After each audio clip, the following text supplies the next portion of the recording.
Hi guys. Tonight we travel far back to a time when the cold wasn't just uncomfortable, it was a matter of life or death. Picture this. You stand in a medieval village somewhere in northern Europe. Your breath blooms white in the air, and frost clings to the edge of every timber beam like powdered sugar. The ground crunches beneath your boots, and you realize there's no central heating, no cozy electric blanket waiting for you. If you can't build warmth, you simply won't last the winter. You probably won't survive this, honestly. So, before you get comfortable, take a moment to like the video and subscribe, but only if you genuinely enjoy what I do here. And if you do, let me know where you're listening from and what time it is where you are. Now, dim the lights. You push open the heavy wooden door of a small cottage. It groans like an old ship, and the smell of smoke and damp straw greets you. The hearth glows weakly in the corner, its embers more orange than red. Around it, shadows flicker like half-remembered dreams. The family inside huddles close, wrapped in wool cloaks patched so many times the original fabric has long disappeared. A dog curls at their feet, his tail thumping softly on the dirt floor. The air hums with quiet endurance. You can almost feel the cold pressing in from every side. The walls are made of wattle and daub, a simple lattice of woven twigs coated with mud, straw, and animal dung. It's not glamorous, but it works. Mostly. When the wind howls through the village, you hear it whistle through gaps and cracks that no amount of moss can truly seal. The floor is just packed earth, swept smooth by countless feet.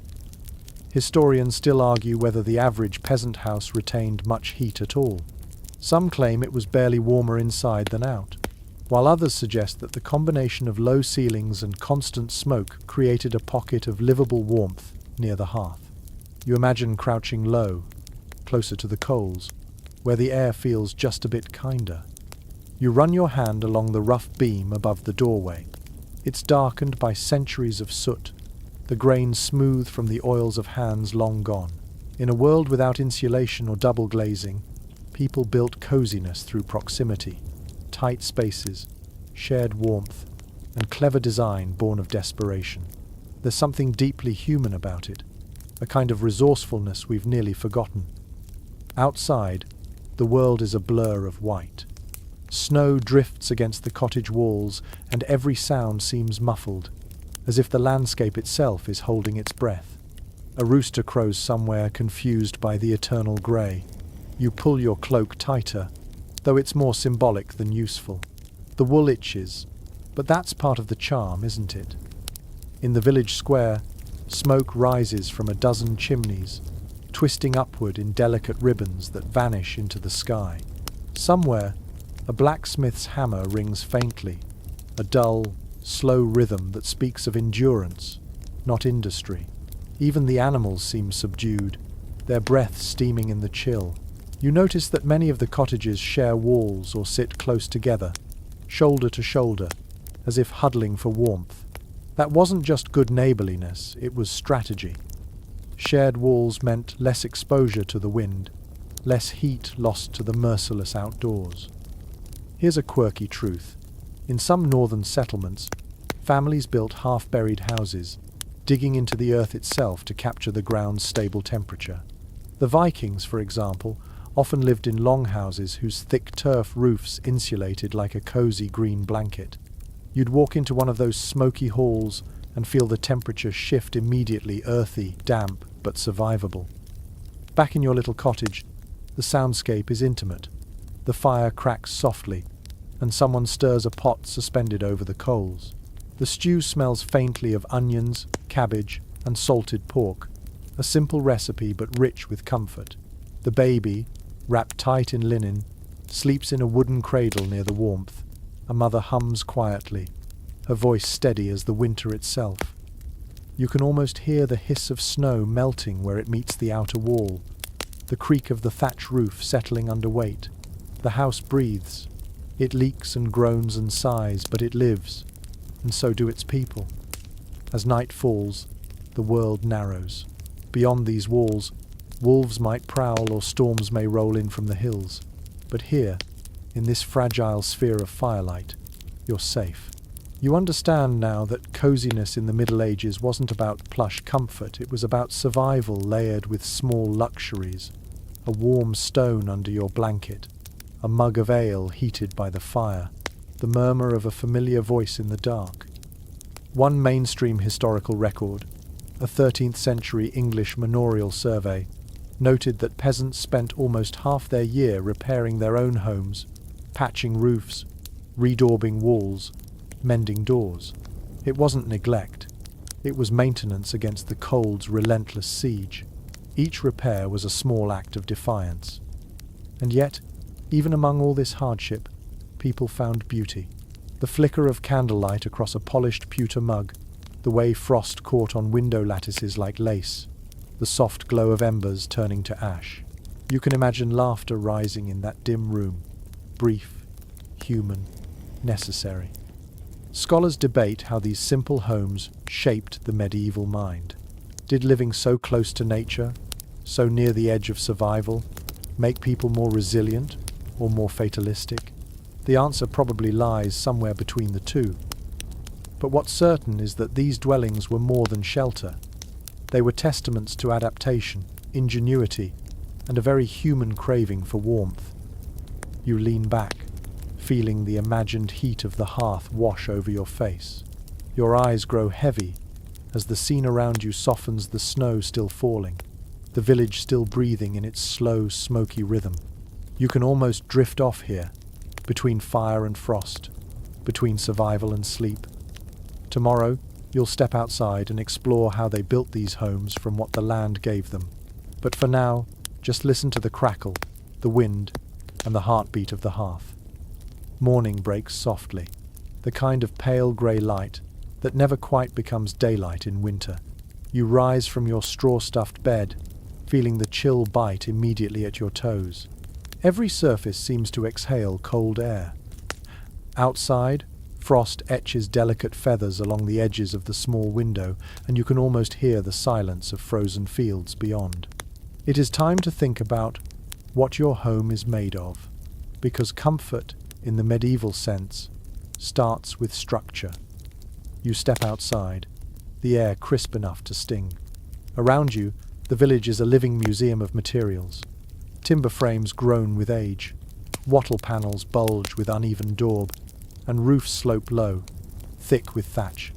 Each house looks as if it grew from the ground itself, patched together by human hands guided by instinct rather than blueprints. There are no architects here, only craftsmen and necessity.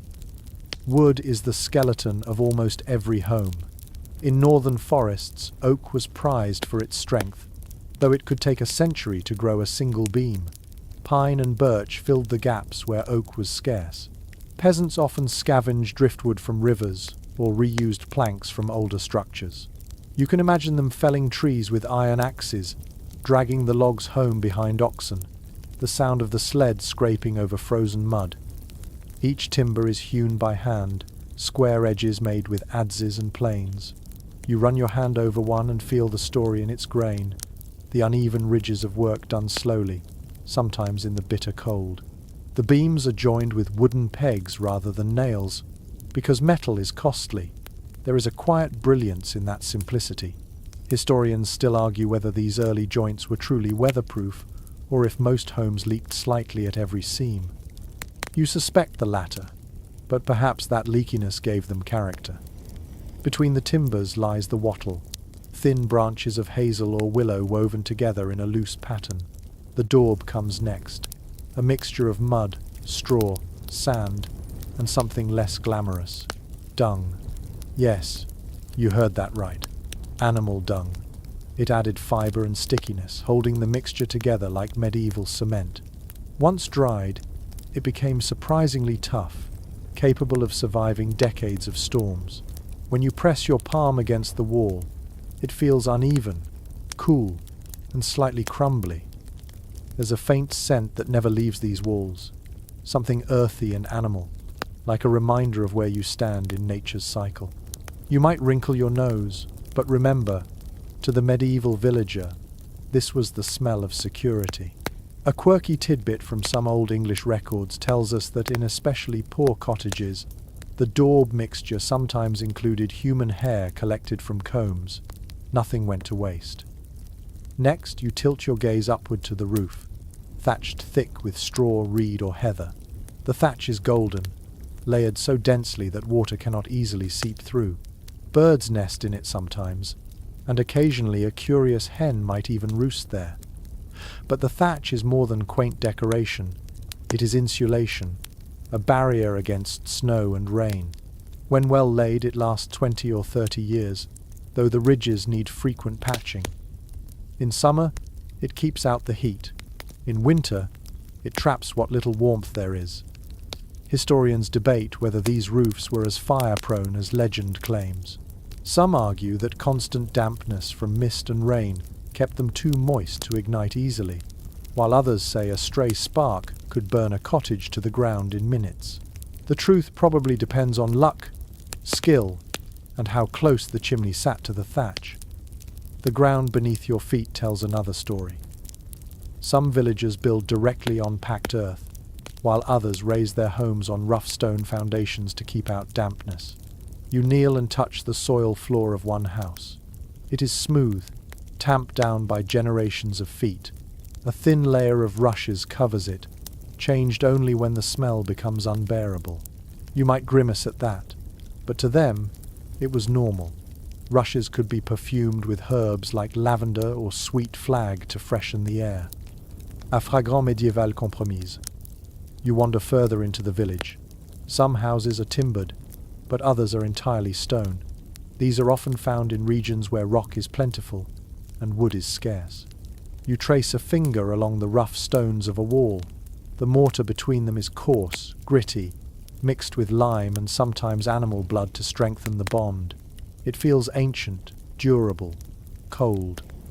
In one corner, you find a structure partly dug into the ground. It looks strange, half buried like an animal den. These were the homes of the poorest or the cleverest, depending on how you look at it. The earth itself provided insulation, trapping warmth inside. You duck your head into the low doorway and feel the difference instantly. The air is still, almost humid, carrying the scent of soil and smoke. A dog watches you from the shadows, unbothered. Each region shaped its houses to the land's temperament. In the north, thick walls and low ceilings preserved heat. In the Mediterranean, wide courtyards and open fireplaces allowed air to circulate. Even within one village, every home whispered its own adaptation. You can almost sense a quiet competition. Whose roof leaks less, whose hearth smokes least, whose rushes stay driest longest. There's something deeply human about this variety. Every house, no matter how humble, was a personal equation of survival. You find yourself admiring their ingenuity. They built not from instruction manuals, but from memory, observation, and rumor. Someone discovered that dung mixed better with clay than sand. Someone else found that moss between timbers blocked wind. These small experiments became tradition, passed through centuries like family recipes. You pause by a pile of logs stacked neatly against a wall. They are damp, heavy, and precious. Every log represents hours of work. The cutting, drying, hauling. Fuel is everything. Without it, a house is just a frozen shell. But that story belongs to another section. For now, it is enough to see how deeply people listened to their landscape, how they turned forests, fields, and animals into shelter. A curious debate lingers among scholars about how colourful these homes once were. Today, we imagine them as drab brown huts, but traces of pigment found in medieval plaster suggest some walls were painted in cheerful shades of red or yellow. Imagine walking through a frosty morning village, and instead of dull mud huts, you see splashes of ochre and lime wash glowing against the snow. It feels almost modern, doesn't it? A touch of brightness against endless grey. As evening creeps closer again, you look back at the little village. The rooftops steam faintly where fires burn inside, each plume of smoke curling skyward in a slow dance. The buildings huddle close, united against the cold. From a distance they look fragile, but when you stand among them, You sense their stubborn endurance. These homes were not built to impress. They were built to outlast the storm. The snow begins to fall again, soft and steady, wrapping everything in silence. You draw your cloak tight, feeling grateful for the lessons hidden in mud and timber. You can almost hear the whisper of ancient hands at work, the rhythm of survival carried in every beam and stone. The morning light slides weakly across the frozen roofs as you wander through the quiet lanes again. Every breath still clouds the air, but now you look closer, noticing the details of how these homes touch the earth and reach toward the sky. In the medieval world, a home's survival depended as much on what lay beneath it as what stood above it. The ground was both a friend and an enemy, a damp and restless thing that could steal warmth if you did not build with care. You crouch to run your fingers along a house's foundation. The stones are uneven, pressed together without mortar in places, more puzzle than precision. They rest directly on soil that shifts and freezes. Some stones are slick with frost, others dusted in pale moss. These foundations are low, rarely more than knee-height, but they matter. They lift the house just enough to keep the rain from seeping in. Peasants did not have luxury materials or trained masons, so they built by instinct and community wisdom. Historians still debate how effective these rough foundations were. Some suggest they made little difference. That dampness still crept upward to rot the wooden posts.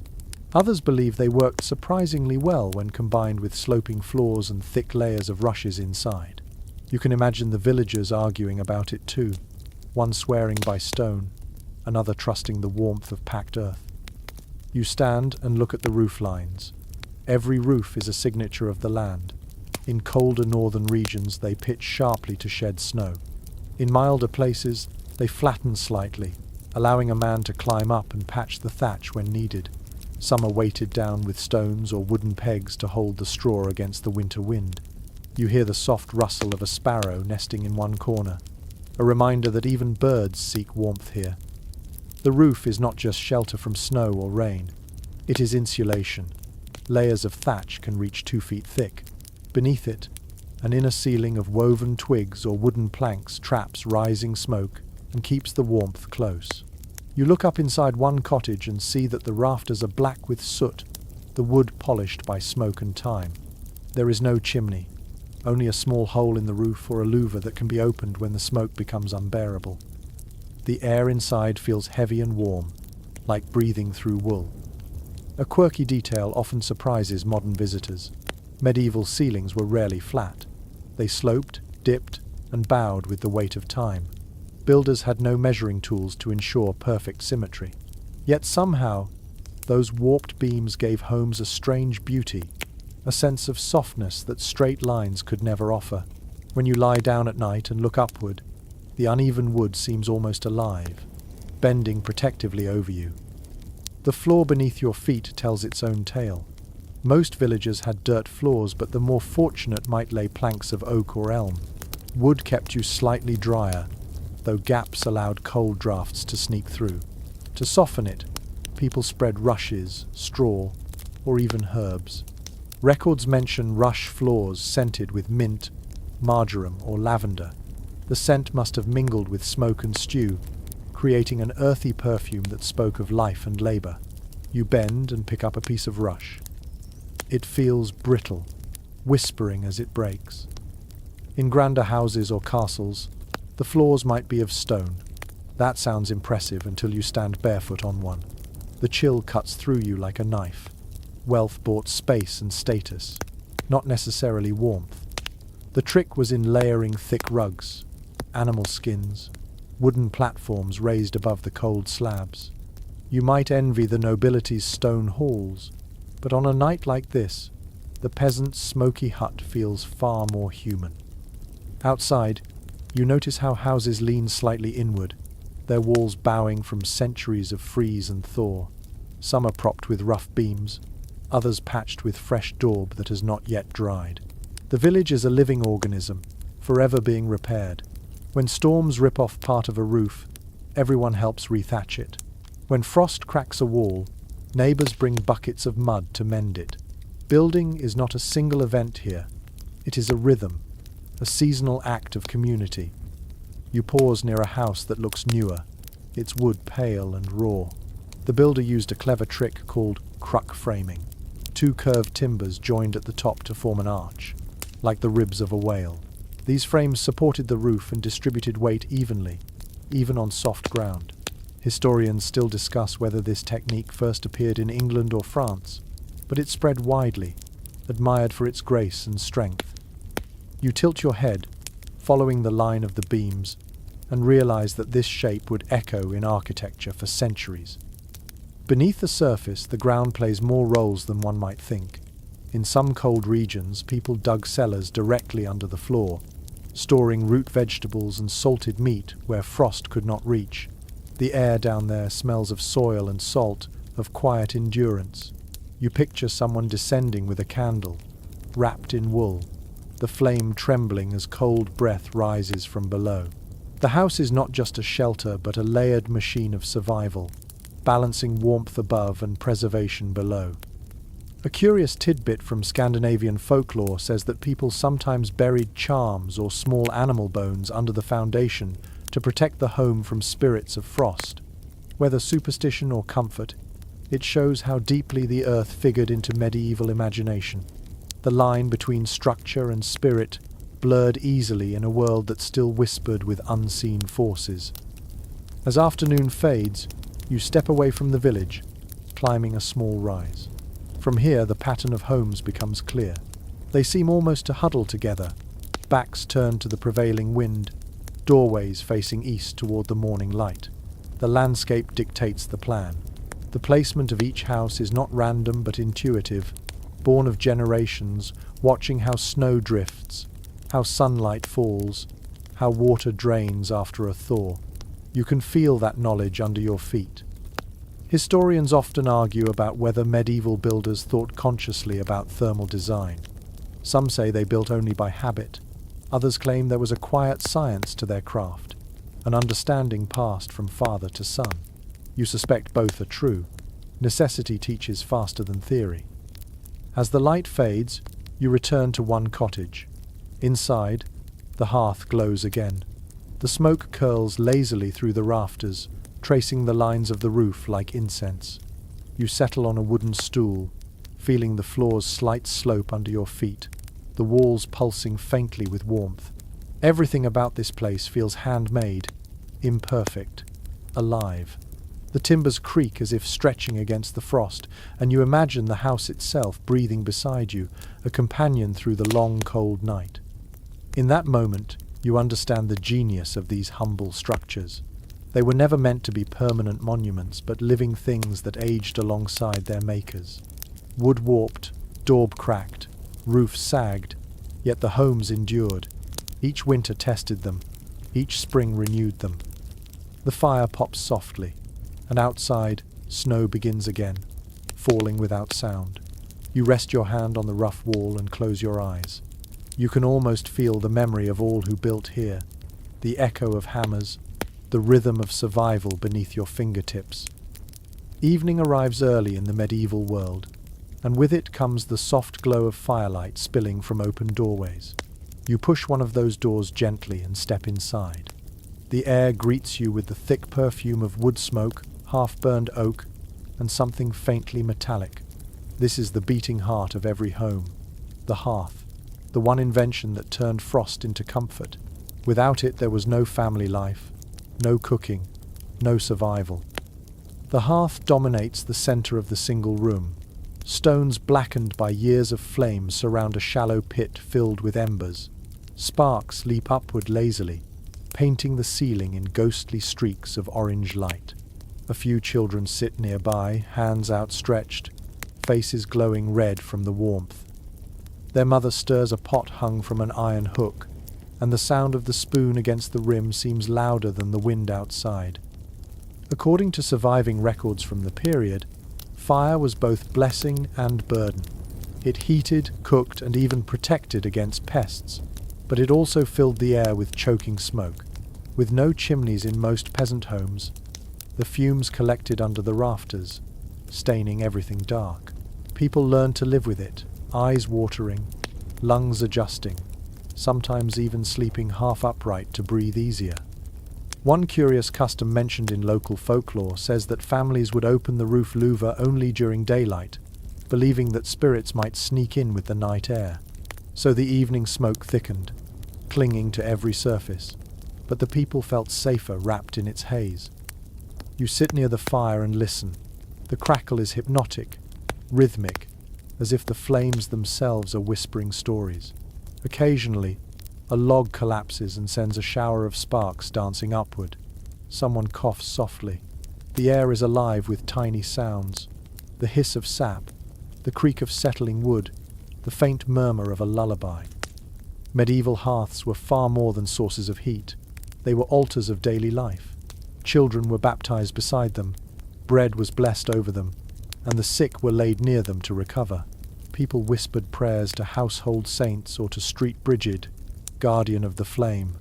A few burned sprigs of rosemary or juniper to drive out illness. Trusting the scent more than any doctor, the hearth became a sacred center where warmth met faith. Archaeological findings reveal that by the 13th century, some wealthier homes began experimenting with stone chimneys. The earliest examples appeared in monasteries and manors where masons could afford the skill. Yet even then, most villagers lived with open fires right on their floors. The soot darkened their hair and coated their walls, but to them, that darkness was a sign of life. A home without soot was a home without a heart. You glance at the simple tools laid beside the fire. A long poker, a flat stone for baking bread, a clay pot with a narrow neck. Each bears the marks of use, chipped edges and scorched handles. These were the instruments of warmth, passed down through generations. The smell of baking grain lingers faintly, mingling with damp wool and smoke. Experts continue to puzzle over the evolution of medieval fireplaces. Some believe the shift from central hearths to wall fireplaces changed social life entirely. With fire pushed to one corner, families no longer gathered in a circle but sat facing forward, as though domestic life itself had become more structured. Others doubt such tidy interpretations, arguing that warmth always finds a way to draw people close no matter the layout. Outside, a snowstorm starts to whisper against the roof. Inside, you watch the firelight flicker across the faces of the family. The father leans forward to add another log, and you see the muscles in his arm catch the glow for a moment before returning to shadow. He knows exactly how to stack the wood, so it burns long and steady through the night. It is knowledge learned not from books but from repetition, from the quiet ritual of survival. Here's an odd little fact you might enjoy. In some mountain villages, the hearth served another purpose: drying wet boots and curing meat. Hooks were hung from the rafters above the flames, suspending strips of bacon and strings of sausages in the smoky warmth. The result was both practical and delicious, even if the air grew heavy with the scent of grease. The firelight changes everything.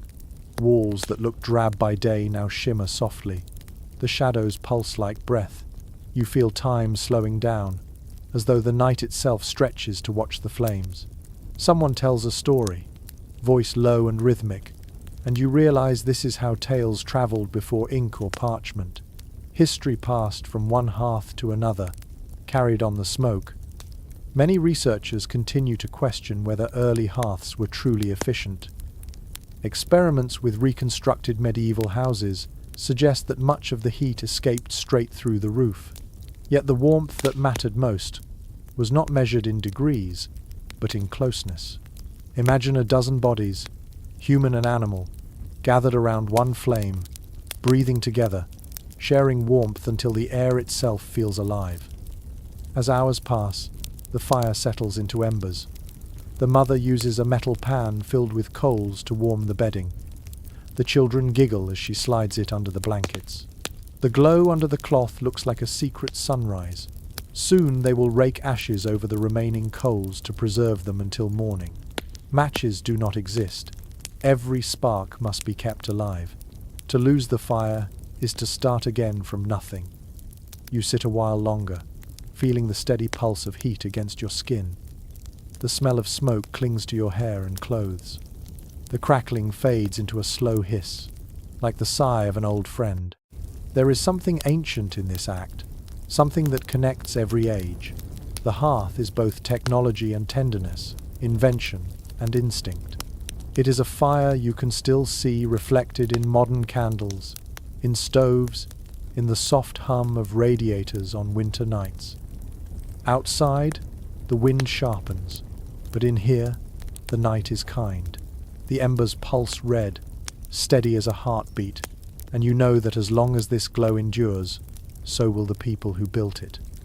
Dawn arrives like a grey whisper through the thatched roof. You wake to the smell of damp smoke and the faint crackle of a rekindled fire. The air still feels heavy with cold, and the first breath you take stings your throat. In the medieval world, warmth is never taken for granted. Keeping heat inside is as much an art as building the fire itself. You pull your cloak tighter and notice how the family moves through the same morning ritual, feeding the flames, patching the walls, rearranging the rushes on the floor to trap the night's fading warmth. According to old estate records, medieval builders understood insulation in a surprisingly practical way. They knew where the wind came from, how moisture traveled through walls, and which materials trapped air best. Without glass, foam, or proper bricks, they turned to what they had at hand. Straw, moss, animal hair, and even manure served as their secret arsenal against the cold. The idea was simple: fill every gap, no matter how small. A home was only as warm as its tightest seam. You crouch near the wall where fresh daub is drying. The mixture smells faintly of earth and hay.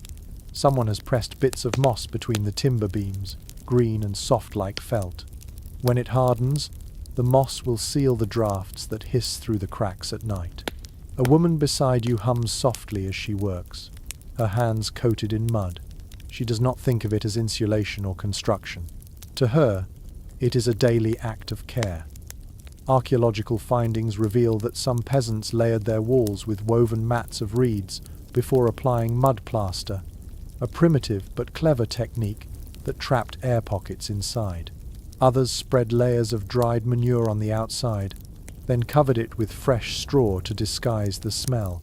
The result, surprisingly, worked. It was not elegant, but it was warm. Here's a curious detail from travelers' journals. In the colder parts of Eastern Europe, people sometimes mixed animal blood into plaster, claiming it made the walls both tougher and more resistant to frost. Whether that worked or not, the red tint it left gave cottages a strangely comforting hue, as if they glowed faintly even under snow. The windows, if you can call them that, are small slits covered with thin horn or oiled cloth. Light seeps through softly, turning the air gold and smoky. The coverings do not stop drafts completely, but they soften the wind's bite. When the sun rises high, villagers might remove them for a few hours to let in brightness before nailing them back at dusk.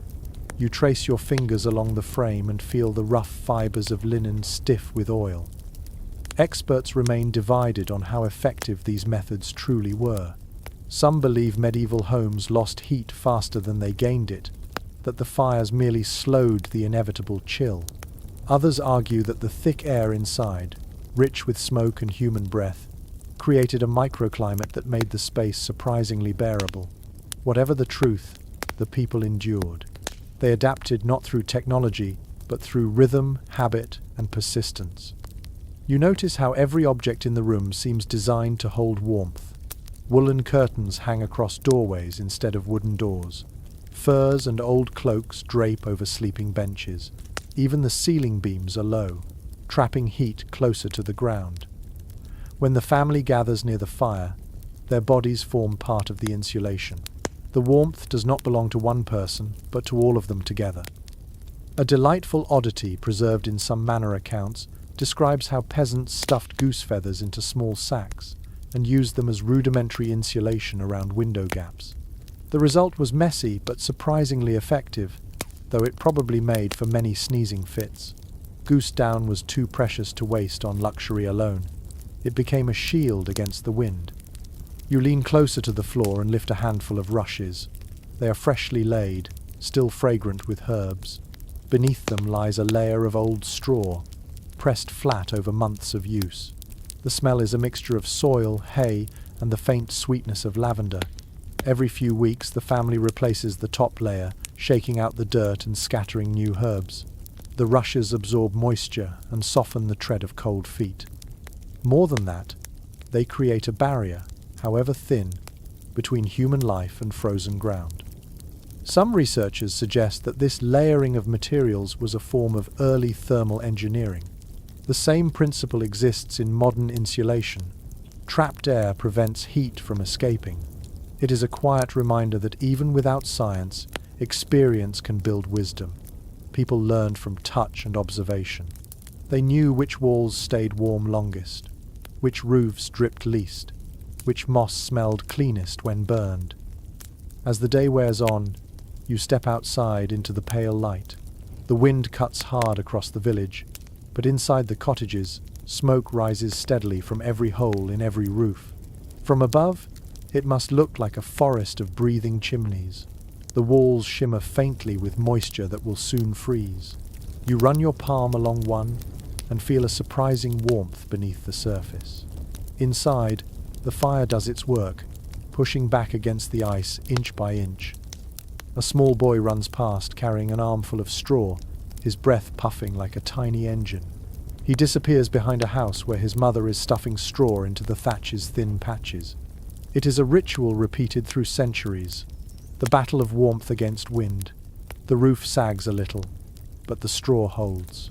When you tilt your head, you see the faint pattern of last year's repairs, a patchwork of seasons marked by human hands. Researchers interpret this pattern in contrasting ways. Some see it as evidence of endless poverty, proof that medieval life was nothing but toil. Others see creativity, a constant reinvention born from necessity. Standing here, you sense both. The people who lived in these houses did not merely survive. They designed comfort out of scraps, shaped security out of smoke and soil. Evening falls again. The fire inside glows like an eye through the cracks in the wall. You step closer, feeling heat on your face. The air smells of pine, resin, wool, and something sweet from the stew simmering inside. A dog curls by the door, keeping the warmth from escaping every time it opens. You realize that coziness is not about comfort but about persistence. Every handful of moss, every layer of straw, every bit of patched daub is an act of resistance against the cold. The villagers are not just surviving the winter, they are taming it, one smoky breath at a time. The wind sighs through the thatch, the walls hum quietly, and the hearth beats like a small heart within each house. You close your eyes, hearing the rhythm of this living architecture, soft, imperfect, and deeply human. By midday, the clouds hang low, swollen with the promise of more snow. You wander closer to one of the cottages, drawn by the strange beauty of its tiny windows. From a distance, they glimmer faintly, not quite transparent, not quite opaque, like sheets of pearl. When you stand close, you see that the panes are not glass at all. They are slices of horn, scraped thin until light passes through like honey through cloth.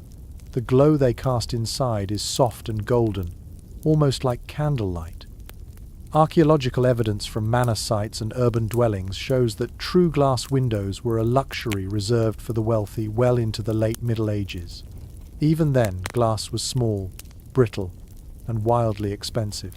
Common folk relied on horn, oiled linen, or parchment to soften the wind while still admitting a hint of day. In winter, these coverings grew stiff with frost, their surfaces glittering like frozen rivers when the sun struck them. You duck inside and watch as a woman wipes the window cloth with a rag soaked in warm water. The air smells faintly of smoke and wet wool. The cloth softens for a moment, enough for her to see the pale outline of her husband chopping wood outside. Within minutes, it fogs again. She sighs and shrugs. This is the rhythm of winter, the dance between light and warmth. A curious custom once mentioned in local chronicles describes how people decorated their oiled cloth windows with painted patterns during festivals. They used soot mixed with egg yolk or chalk to draw stars, flowers, and even saints. The designs served no practical purpose, but in a season when the world outside was colorless, a bit of decoration was its own comfort. You step closer to the window and press your fingertips to its surface. It feels rough and waxy, and the light seems to pulse beneath your touch. Outside, snowflakes slide down slowly, catching on the edges where the linen overlaps. From within, it looks as if the world itself moves at half speed. Contemporary documents confirm that the size and placement of windows followed strict logic. Too large, and you invited the cold. Too small, and your home became a cave. In peasant homes, 1 or 2 narrow openings faced east or south to catch morning light. In northern regions, builders angled the frames to deflect the prevailing winds. You begin to realize that every choice, even the smallest one, was a quiet act of engineering. Inside the room, light bends around smoke like a living thing. The air shimmers gently, revealing the texture of every wall and the shape of every tool. Shadows pool in corners, deep and soft. A baby sleeps beside the hearth, his face dappled in that strange honeyed glow. The room looks timeless, almost eternal. Experts continue to puzzle over how medieval families balanced their need for light with their fear of losing heat. Some scholars argue that daylight was a luxury only used during work hours, that most homes stayed half dark even at noon. Others believe families kept small shutters ajar, trading a bit of warmth for a glimpse of the outside world. The truth may lie somewhere in between, shaped by personal taste, habit, and weather. You notice the wooden shutters hanging beside the window. They are thick, split from oak, and fastened with rough iron hinges. When closed, they seal the light entirely, turning the house into a cave of sound and warmth. The surface is carved with faint patterns, circles, lines, something that looks like a star. You trace them with your finger and realize they might be charms meant to ward off spirits that travel on cold winds. Here's an unusual detail from a 14th century traveller's diary. In parts of Scandinavia, people placed small lumps of beeswax or animal fat along window seams, believing it not only stopped drafts but also repelled evil beings that crept in with the frost. The wax melted slowly from the heat of the fire and hardened again by morning, leaving strange translucent shapes that glowed faintly at sunrise. The air inside smells of resin and candle smoke. Candles themselves are precious, made from tallow or beeswax depending on wealth. You watch a man carefully trim a wick with iron shears, his movements slow and deliberate. The faint flame flutters, painting the horn window in trembling light. For a moment, it feels as though the fire and the window are speaking to each other, one sending light, the other catching it. It is widely agreed among historians that these small openings shaped the daily rhythm of medieval life. Morning work began with the first thin beam of sunlight, and evening came when the windows faded into shadow. The darkness was not feared, it was accepted, even cherished. Families told stories, spun wool, mended clothes by the fire's glow. The world outside vanished, and the home became its own universe. You sit quietly, listening to the muffled world beyond the walls. The snow outside makes everything sound distant, softened, as if time itself has slowed. The light through the horn pane shifts as clouds move across the sky, and each subtle change seems profound. You realize how deeply the people of this age must have attuned themselves to light, how much meaning a sliver of brightness could hold. One rather charming detail from that era is the tradition of cutting small peepholes in shutters so that families could watch for travelers or check the weather without letting in too much air. The holes were often covered with thin leather or waxed parchment. In some villages, children were told to keep an eye on those holes for wandering spirits or for the return of a loved one. You can almost imagine a child pressed against the wood, peering through, breathing little clouds onto the cold surface. As the afternoon fades, the light thins until it becomes the color of old silver. Inside, the family moves quietly, as if unwilling to disturb the fragile warmth that the fire and the windows have conspired to create. The mother lowers the shutter and hooks it with a small latch. The world outside disappears completely. Now the only light is firelight, soft and steady, licking at the edges of iron pots. The walls glow gently, and for a moment you can forget the snow pressing against them. The window becomes a mirror, reflecting the family's movements in shades of orange and brown. The house feels smaller, warmer, more alive. You find yourself thinking that perhaps the beauty of these homes lies in what they hold back: the cold, the wind, the vastness of night. The thin horn panes, the oiled linen, the hand-carved shutters are not signs of poverty but of intimacy. Everything here is close. Light, air, warmth, life.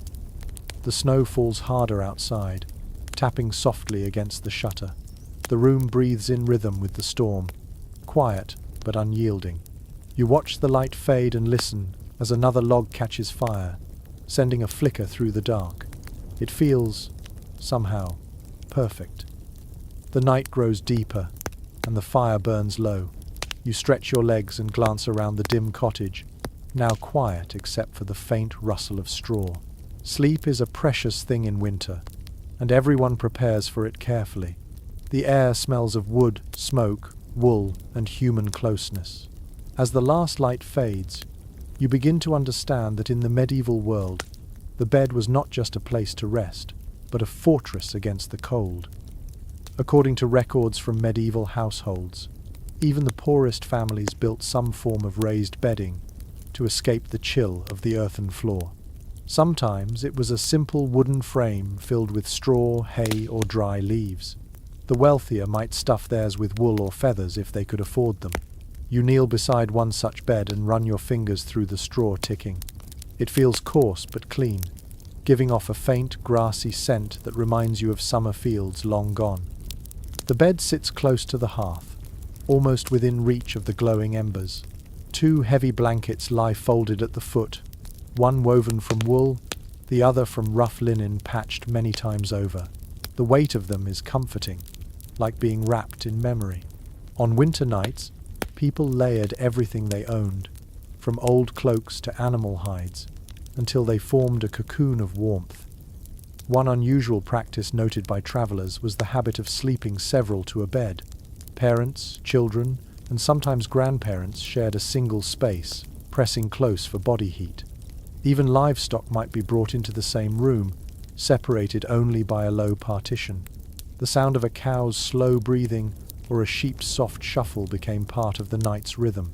To modern ears it might seem crowded, but to them it was the sound of life enduring. You can almost feel the texture of the wool against your skin, scratchy but soothing in its roughness. Beneath the blanket, you imagine the heat of another person close by, the quiet warmth of breath and heartbeat. It is a comfort no hearth alone can give. The family lies together in a tangle of limbs and dreams, their shared warmth keeping the frost at bay. Archaeological findings reveal that in some colder regions, people built wooden sleeping boxes, small enclosed platforms with sliding panels. Inside, the sleepers were cocooned completely, their breath condensing on the wood. The design kept out drafts and trapped body heat efficiently. If you peered into one of those boxes, you would see a faint glow from the fire filtering through cracks, like starlight in miniature. Some experts believe this habit of enclosed sleeping inspired later designs of canopy beds, where curtains could be drawn around the sleeper.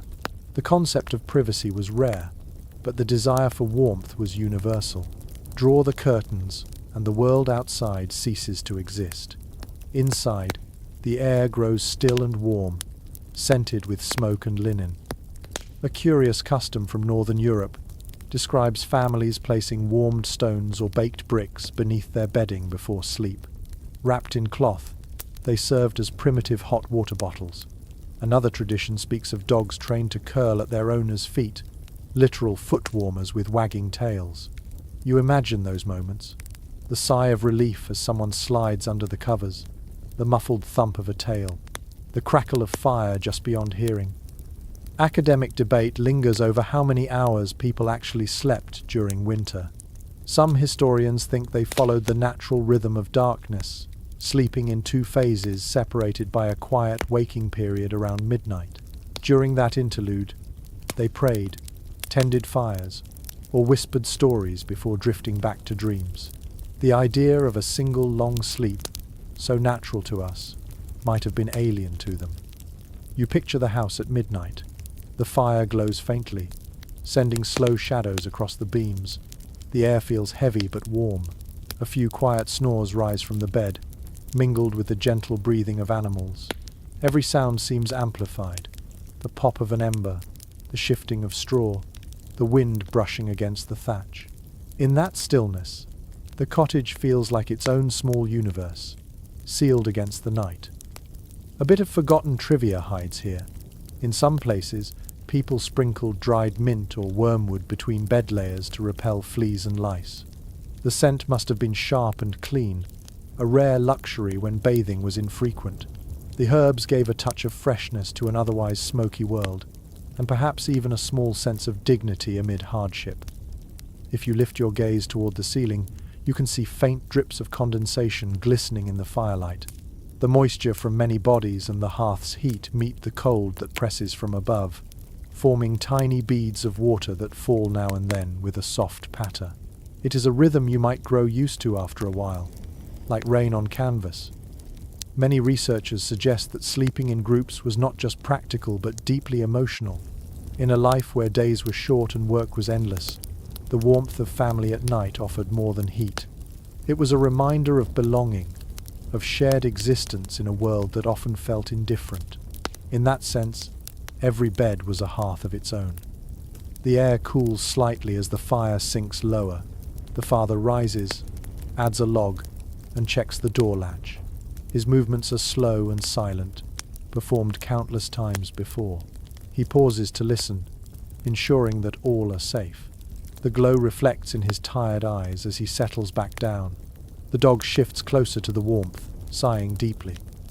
Outside, snow continues to fall, the flakes so fine they resemble drifting ash. The roof creaks occasionally, releasing a puff of powder through the thatch. Inside, everything is softness. Straw, wool, breath, silence. You feel yourself growing drowsy, lulled by the steady rhythm of warmth and quiet. You realize that this is what coziness truly meant in the medieval world. Not luxury, not ease, but survival through closeness. A home was not walls and wood alone. It was every heartbeat shared under one blanket. The memory of such nights lingers through centuries, carried forward in the way we still seek warmth beside others, even when our fires are electric and our rooms sealed tight. The fire flutters once more, brightening the room just enough to show faces relaxed in sleep. The village outside is still, each house glowing faintly through its shutter cracks. In this moment, surrounded by soft sounds and fading light, you understand why people endured the cold at all. It made warmth sacred. The next morning begins with the brittle silence that follows a hard frost. You step outside and see the fields shining under a layer of silver, every stalk of grass encased in ice. Smoke curls from the cottage roofs again, rising into a sky so pale it looks like parchment. Inside, the hearths must already be alive, for without constant attention, the fires would have died overnight. In this world, to keep warm means to keep burning. According to surviving manor records and tax rolls, wood was one of the most valuable resources of the medieval year. Entire communities measured their wealth not in coins, but in cords of timber stacked behind the house. A family that had wood enough for the winter was secure. A family that ran short might not see spring. The need for fuel-shaped landscapes, trade, and even social ties. Forests were guarded as fiercely as gold. You follow a path that winds toward the edge of the village.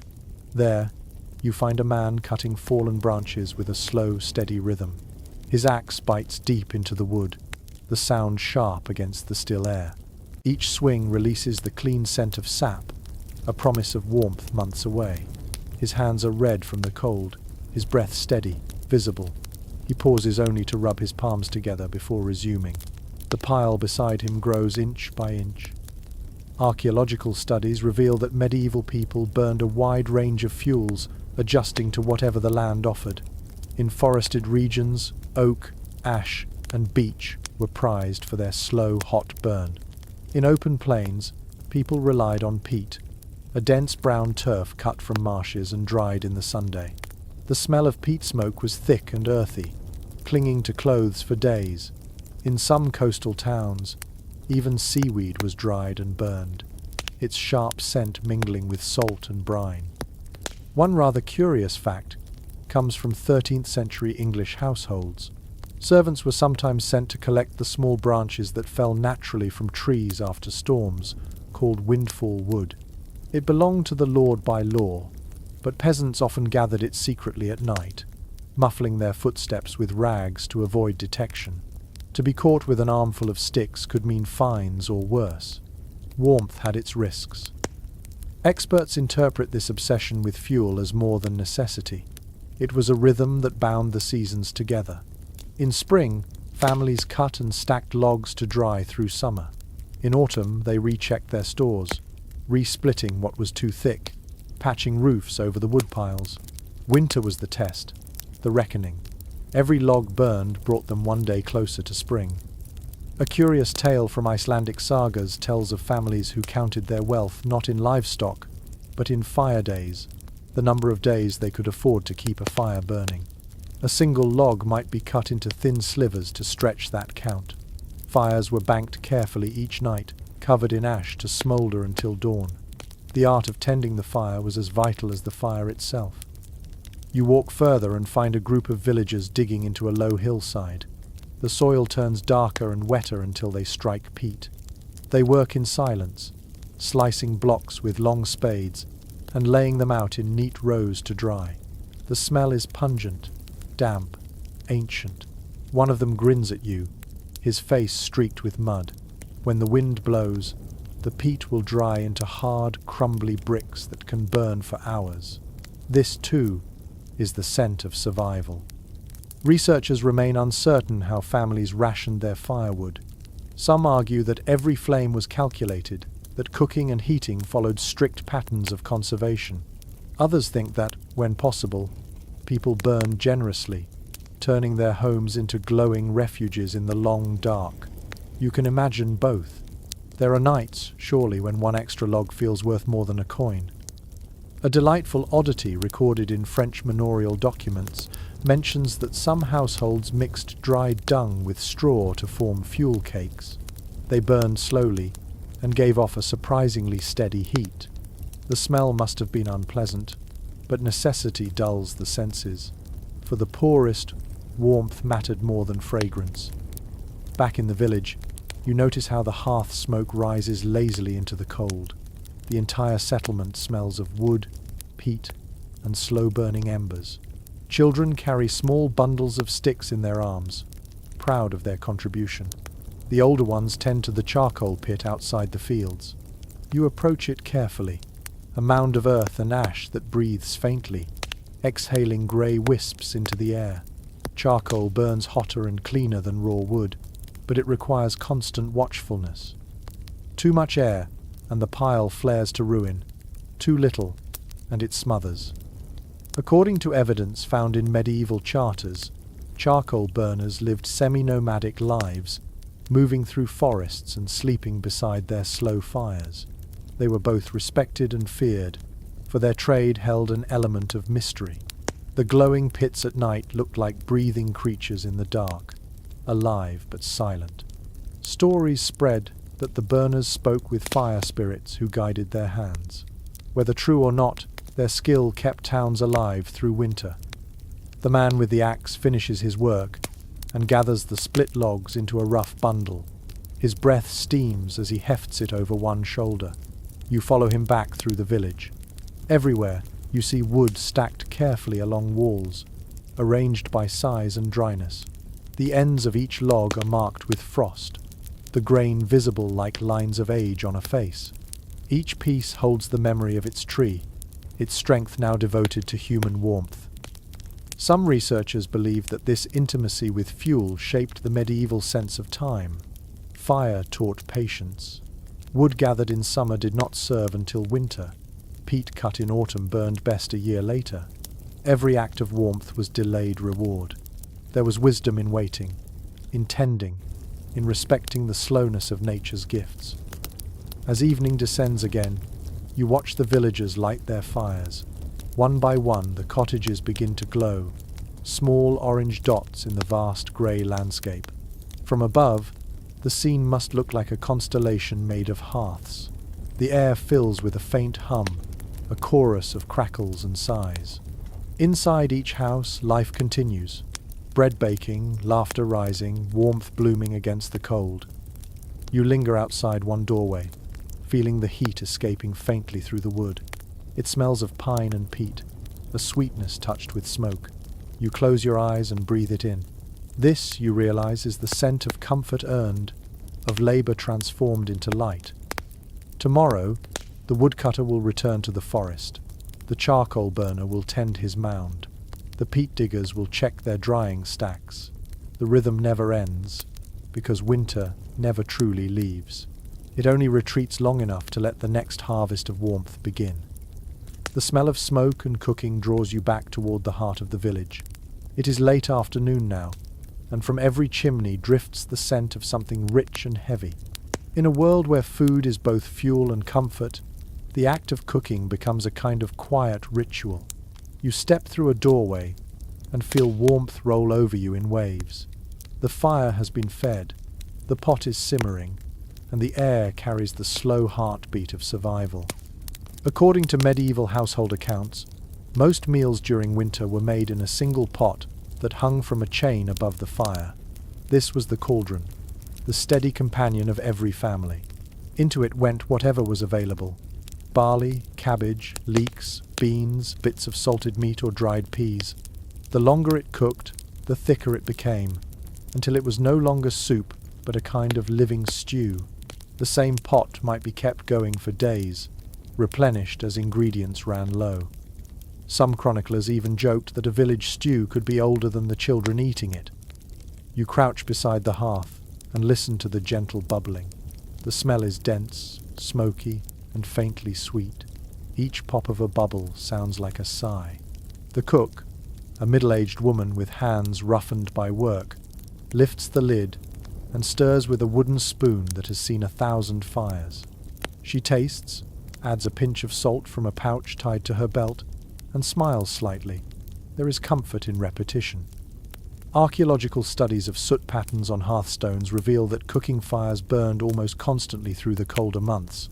When the flames dwindled, the embers were banked and covered with ash, still hot enough by morning to reignite the day's meal. That continuity made the kitchen the center of time. Every day began and ended with a spoonful of warmth. One rather amusing note from monastic kitchens tells of cooks who used bread as both spoon and plate. They called these trenchers, thick slabs of stale bread that soaked up meat juices. When they became too soft to hold, they were fed to pigs or given to the poor. Nothing was wasted, not even the crumbs. You watch as a child carries in a bucket of water from the well, her cheeks bright with cold. The water steams slightly as it nears the fire. She pours it carefully into the pot, and a new hiss rises, filling the room with warmth and scent. The sound alone feels nourishing. Experts remain divided about whether medieval cooking was truly monotonous or surprisingly varied. Some argue that peasants lived on endless gruel and pottage, while others point to surviving recipes that mention spices, herbs, and even imported ingredients like pepper or saffron in small amounts. It is possible that even the humblest homes experimented with flavor when the harvest was kind. You can almost taste the smoky richness of a stew thickened with rye flour, or the earthy bite of leeks picked before the first frost. Here's a small but curious detail. In some northern villages, families saved the layer of fat that formed on top of cooled broth and used it as lamp fuel. The same pot that fed them also lit their nights. The idea that food could glow as well as warm feels oddly poetic. The cooking space itself is organized chaos. You notice hooks, skewers, and iron tripods arranged beside the hearth. Flat stones serve as baking surfaces, and clay pots rest in the ash to slow-cook grains. The smell of fresh bread mingles with smoke, creating a fragrance that could make any traveler stop in his tracks. Bread is life here. Each loaf represents labor, patience, and fire. In wealthier homes, baking took place in communal ovens shared by the village. You imagine the scene. Women carrying dough wrapped in cloth, gossiping as they wait for the oven to heat, marking their loaves with unique patterns so they could find them later. The warmth of that space must have been intoxicating, both physical and social. A lovely bit of forgotten lore claims that people sometimes left small offerings near their ovens to ensure good baking. A coin pressed into the clay, or a pinch of salt whispered over the embers, might earn the favor of a household spirit. Whether superstition or simple gratitude, it reminds you how magical fire seemed before it was ordinary. Modern researchers have found traces of herbs like thyme, sage, and parsley in medieval cookware, suggesting that even peasants knew how to flavor wisely. A handful of herbs could mask the sourness of old grain or the salt of preserved meat. They cooked not just for hunger but for comfort. The fragrance alone could lift spirits after a frozen day. You sit near the hearth and let your imagination follow the rhythm of the meal. A child hums softly, the spoon clinks against the pot, and someone laughs in the shadows. The stew thickens until it looks almost solid, and the smell is irresistible. When the bowls are filled, everyone gathers close, blowing gently on each steaming mouthful. The sound of shared eating is quiet and tender, punctuated by the crackle of the fire. Academic opinion remains divided about whether mealtimes were solemn or lively. Some believe families ate in silence, saving breath and warmth. Others imagine conversation, songs, and prayers filling the dark hours. You suspect both were true depending on hunger, mood, and weather. Even silence, after all, can feel communal. When the meal is finished, the pot is left by the fire to simmer for tomorrow. The spoons are rinsed with a little hot water, and the scraps fed to animals. The room smells of wood, meat, and steam. You can almost hear the slow settling of satisfaction, the lull before sleep. A final detail catches your eye. A piece of bread hung by the door. Some say it was to keep evil spirits from entering, others that it simply dried for the next meal. Either way, it hangs there quietly, a symbol of life continuing, of warmth persisting against the cold. As you step outside, the air greets you with its sharpness. The snow has stopped for now. Across the village, other fires glow, other stews bubble, other families lean close to their hearths. The scent of cooking drifts through the night like a promise. Every cottage breathes, every home is alive, and somewhere beyond the hills the winter deepens. But here, you feel only warmth. Night has settled completely, and the village seems to exhale. You stand outside for a moment, feeling the soft weight of snow on your shoulders, the distant hush of wind through bare branches. The only light comes from the cracks beneath the cottage shutters, each one flickering gently. You step inside again, careful not to disturb the quiet. The fire glows low, and the room feels alive with its own slow rhythm. The sounds of medieval winter nights are a kind of music.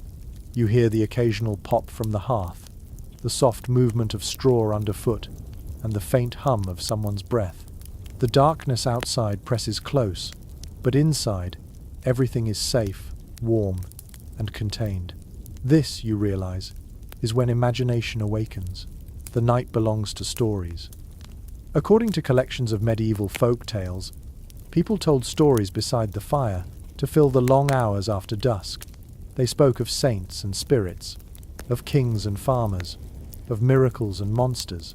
Some stories taught lessons, others simply passed time. The telling itself mattered more than the tale. The cadence of a familiar voice, the comfort of laughter, the crackle of wood, all these made the cold forgettable.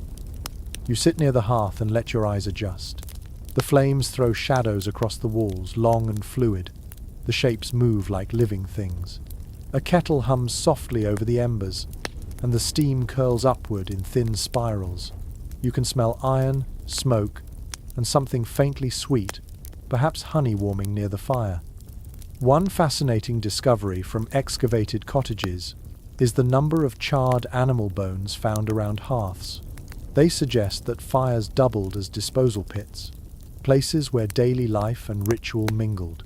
People believe the crackle of bone in the fire kept evil away, a sound that frightened wandering spirits. You listen now, and in the faint hiss of a burning log, you almost hear the echo of that belief. The house breathes. The walls creak softly as they adjust to the cold. A draught slips under the door and curls through the room like a sigh. The dog by the hearth lifts its head, sniffs, then settles again. The air carries the scent of wood ash and wool, something deeply human. A curious record from an English manor diary mentions that families often left a small portion of food by the fire overnight for the unseen guests. Some said it was for the spirits of the dead, others for wandering travelers who might find the door unlatched. Whatever the reason, the gesture spoke of humility and hope. Even in scarcity, they believed in sharing warmth. As you listen to the quiet, you notice the layers of sound that make up a medieval night. Outside, snow slides from the roof with a soft thud. Somewhere nearby, a cow shifts in its stall. The timbers moan faintly, expanding and contracting with the fire's rhythm. To live here is to sleep beside the voice of your house. Modern researchers studying the acoustics of reconstructed cottages found that the combination of low ceilings, thatch and smoke created a muffled, cocoon-like soundscape. Every noise was softened, every echo absorbed. People might have whispered not from fear, but because their world itself was gentle, hushed by design. There is an old superstition that says one should never let the fire die completely after sunset. A live flame meant protection, and its light guided friendly spirits home. You imagine the father rising quietly in the dark, stirring the coals with an iron rod, watching until he sees a spark. The room brightens for a heartbeat, and he sits back, satisfied that the night is safe again. A small, forgotten fact, preserved in letters from the 14th century, tells of families who covered the hearth with a flat iron pan when sleeping, not only to prevent sparks, but to keep the embers alive until morning. The first person awake would lift the pan, stir the ashes, and coax the coals into life. The sound of that first breath of flame, the soft whoosh as it caught, must have been as comforting as a prayer. Some researchers believe these nightly rituals helped shape the medieval sense of time. In a world without clocks, people marked their days by light and fire. Morning began when embers stirred. Evening arrived when the flames dimmed. The rhythm of living followed the heartbeat of the hearth. You lie down on a bench near the wall, feeling the heat drift upward. The light flickers across your closed eyes. The warmth touches your skin, soft and steady. For a moment, you imagine yourself as part of the story being told, a traveler resting in a stranger's house, safe from the wind outside. You can hear the whisper of an old tale about wolves in the forest, or about a saint who tamed frost with a single prayer. The storyteller's voice fades slowly, blending into the hum of the fire. There's a small sparkle of humor in some of these tales. People love to laugh at the cold, to make it smaller by mocking it. One folktale speaks of a farmer who outwitted winter by pretending to invite it for supper, only to lock the door once it entered. The moral was simple: warmth belongs to the clever. Experts continue to discuss how these long winter nights shaped community. Some believe the shared storytelling built stronger family ties. Others that it created collective memory, binding generations through words spoken in the glow of fire. Whatever the reason, the result is the same: connection. The hour grows late. The fire settles into soft red light. The cottage is quiet again, except for a faint crackle. Outside, the wind hums softly around the roof, playing a tune only the night can hear. Inside, the warmth feels like a slow heartbeat, steady and reassuring. You close your eyes for a moment and let the rhythm of this place wash over you. The sound of fire, the smell of smoke, the softness of straw, the weight of the blanket, all these things weave together into something timeless. The medieval night, with all its silence and flickering shadows, becomes less distant, more familiar. It is not just history, it is the echo of every quiet evening that ever was. Morning comes slowly inside the thick walls of a stone hall. You wake to the sound of muffled footsteps and the faint clatter of metal against stone. The air feels heavier here, colder in a different way.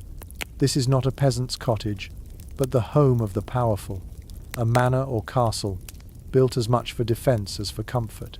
Yet even in such grandeur, warmth is a fragile thing. According to records of royal households, great halls were vast open chambers with high ceilings and stone floors that swallowed heat as quickly as it was made. Fires blazed in enormous hearths at the center of the room, but their warmth rarely reached the far corners. Servants hurried with bundles of wood to feed the flames, and smoke drifted upward toward a hole in the roof. On cold mornings, frost still formed along the inner walls, glittering faintly in the firelight. You step forward across the flagstones, your breath visible in the dim light.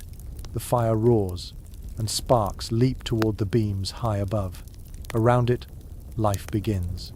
The Lord's household stirs, servants sweep ashes, dogs stretch near the warmth, and the cook shouts for water from the kitchen below. You can smell roasted meat, even this early, mingling with the faint tang of burning oak. Archaeological evidence from castle remains reveals that tapestries and woven hangings were more than decoration.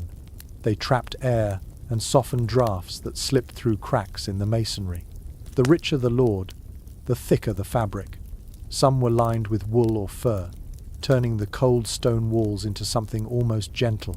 When you touch one now, it feels heavy and faintly oily from years of fire smoke. One curious report from a medieval visitor's journal describes how nobles sometimes moved their entire beds closer to the hearth during winter, dragging them each evening to capture more heat. The servants followed, carrying embroidered curtains that surrounded the bed on all sides. Inside those curtains, the air grew warm and close, scented with perfume and candle wax. Outside, the hall remained cold enough to mist your breath. You glance upward. A wooden screen separates the sleeping areas of the lord and lady from the main hall. The idea of privacy is still new here, but even the faintest barrier helps hold warmth. Above that screen, smoke curls lazily toward the rafters. The smell of burning pine fills the air. Researchers continue to debate whether castle life was more comfortable than peasant life during deep winter. Some claim the stone walls offered better protection, while others argue that their sheer size made them impossible to heat. A peasant's hut, small and smoky, might have felt far cozier than this grand hall filled with draughts. You can feel both truths here, splendor and chill, abundance and emptiness. An unusual detail from 14th century household accounts reveals that servants often slept near the kitchen, where the heat from the ovens lingered.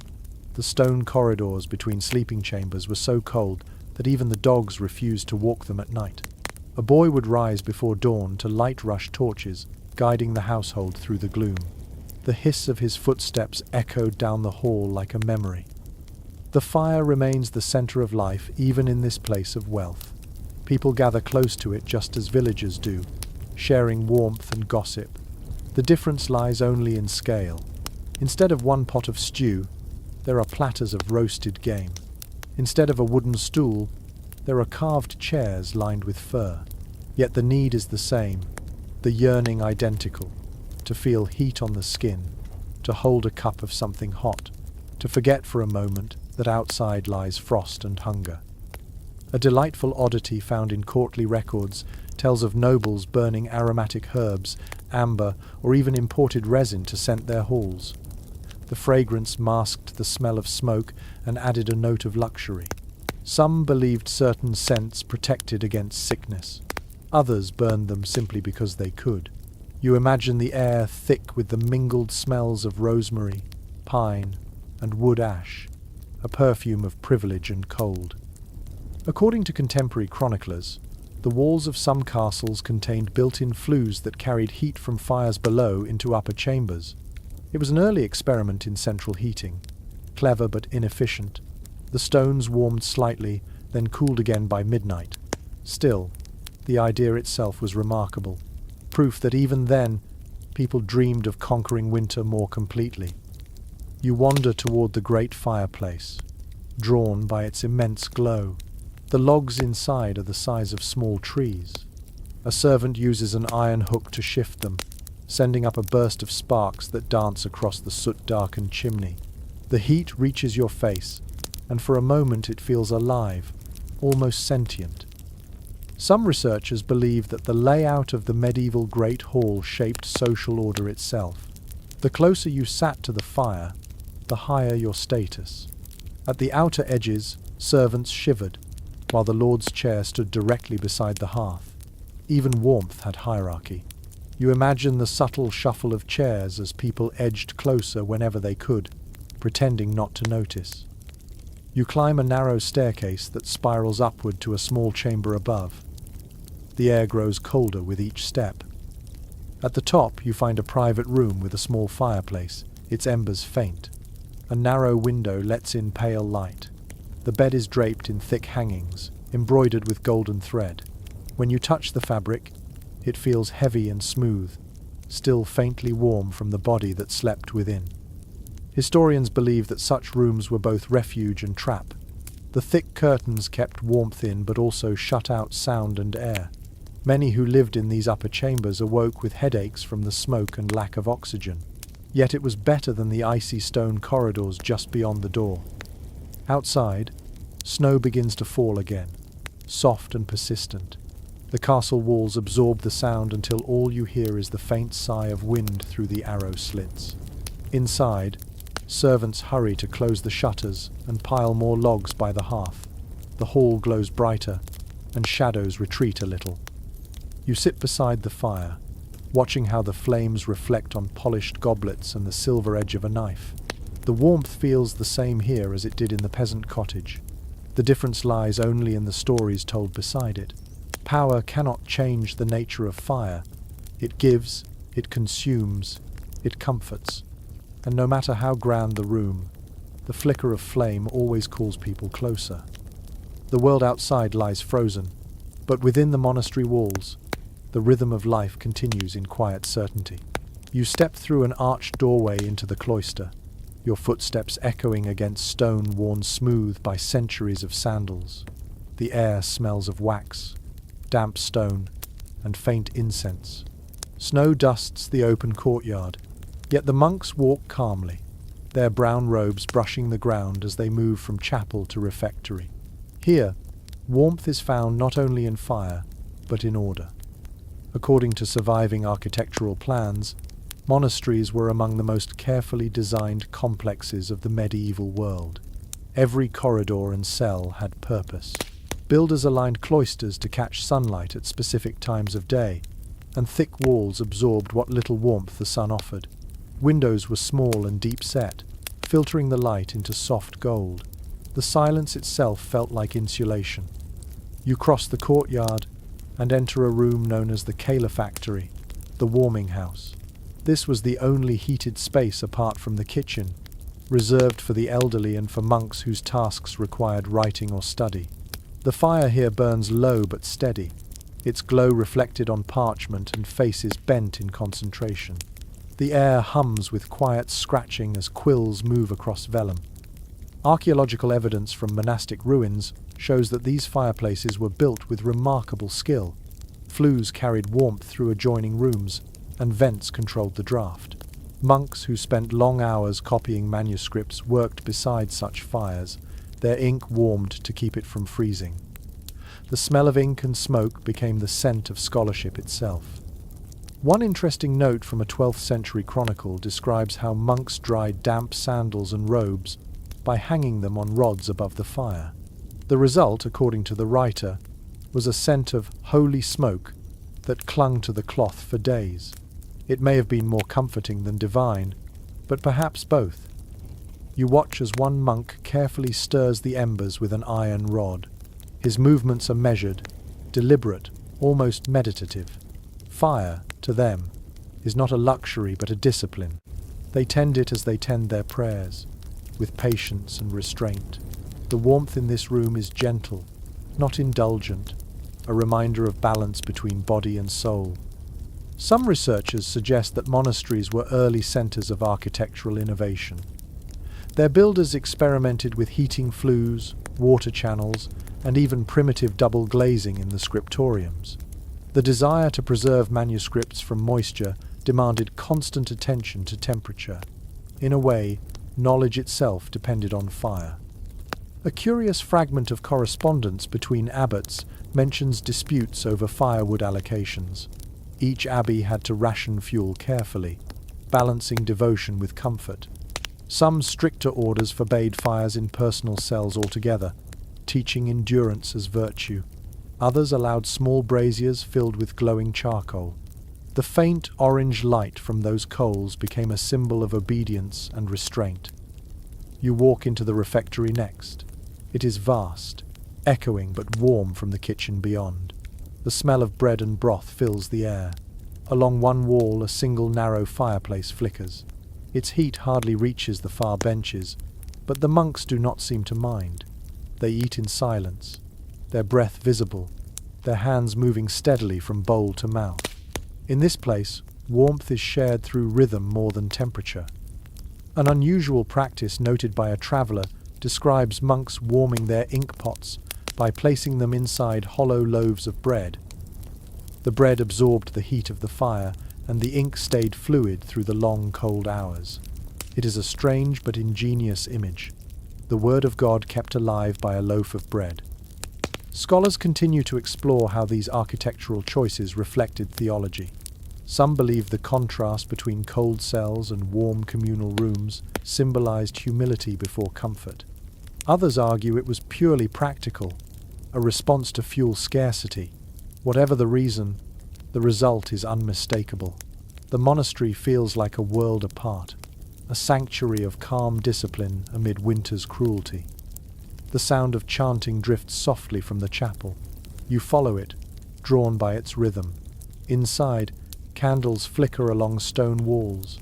The air is warmer here, not from fire but from breath and devotion. The glow of the candles paints the monks' faces in gold, their voices blending into something both human and eternal. You close your eyes for a moment, letting the vibration of sound move through you. It feels like standing inside the heartbeat of the building itself. A record from an early Cistercian abbey mentions that during the harshest winters, the monks slept two to a bed, sharing warmth in silence. The rulebook did not approve, but compassion often outweighed discipline. No one spoke of it, but everyone understood. In that small act of mercy, faith met human need. Experts believe monasteries preserved more than books during the dark months. They preserved the culture of comfort itself, the making of candles, the crafting of wool garments, the careful tending of fires. What began as devotion became technology.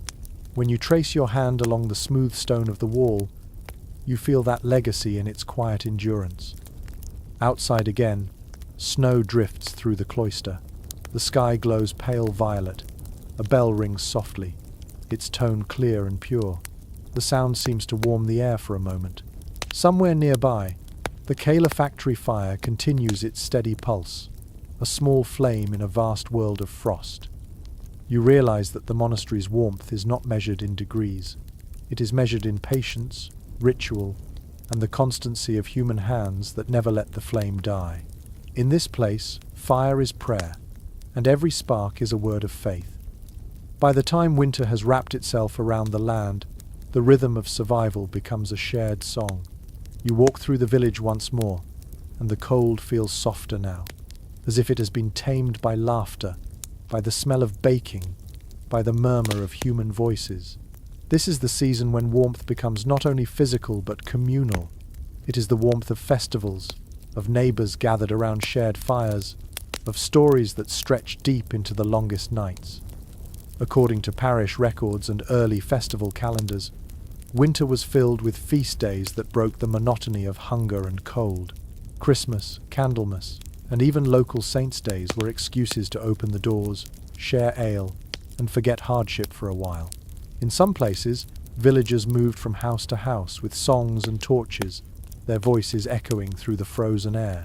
You can almost hear it now, the rise and fall of music against the snow, rough but joyful. Inside a cottage, preparations begin early. The room smells of roasted grain and honeyed ale. A woman stirs a pot of pottage while children string berries onto thread to hang above the hearth. Someone sharpens a knife, another hums an old tune about the turning of the year. Every motion has rhythm, every sound a kind of celebration. One interesting note from manorial rolls mentions that during Yuletide, villagers were allowed to take extra wood from the Lord's forest without penalty. It was a rare kindness, a recognition that warmth itself was part of the season's mercy. Fires burned longer those nights, and even the poorest doorways glowed. The scent of pine and oak filled the streets like incense. A curious practice noted in rural France describes families keeping a Yule log burning for 12 nights. Each evening a small piece was lit from the previous ember, symbolizing continuity and protection. The ashes were then scattered in the fields to bless the soil for spring. You imagine those 12 nights, the laughter, the glow, the unspoken hope that the coming year would be gentler. Historians find these winter festivals endlessly fascinating. Some believe they were remnants of ancient pagan rituals repurposed by Christian custom. Others think they were simply moments of human need, born from the desire to bring light into darkness. Whatever their origin, they remind us that even in an age of scarcity, people chose to celebrate. You step into the village square, where the ground is packed with footprints. A group of men raise a barrel of ale onto a sled, their breath clouding in the cold. Someone strikes a lute, and the melody drifts lazily into the air. The rhythm is uneven but warm. The women arrive with baskets of bread, and the children chase each other, their laughter rising higher than the music. It is not refinement that gives this moment beauty. It is life itself refusing to surrender. A delightful fragment of folklore tells of fire visits, nights when families would carry a small coal from their hearth to a neighbor's home, rekindling one another's flames as a gesture of friendship. The same fire that warmed one house would travel to another, symbolizing unity. The sight of people walking through the snow with glowing embers in covered pots must have looked magical, like stars moving across the ground. Academic discussions about these customs often focus on their deeper meaning. Some scholars argue that such gatherings reinforced the fragile social fabric of rural life. Others think they were simple survival mechanisms, a way to share food and fuel in disguise. But standing here, you sense that both are true. Warmth is always stronger when shared. As evening deepens, the villagers light torches and gather in a rough circle. Someone begins to tell a story, a long, winding tale about an ancient king who challenged the winter spirits and won by keeping his fire alive through 12 storms. The children listen wide-eyed. The adults nod in recognition. The story is older than memory, carried by generations like a flame passed hand to hand.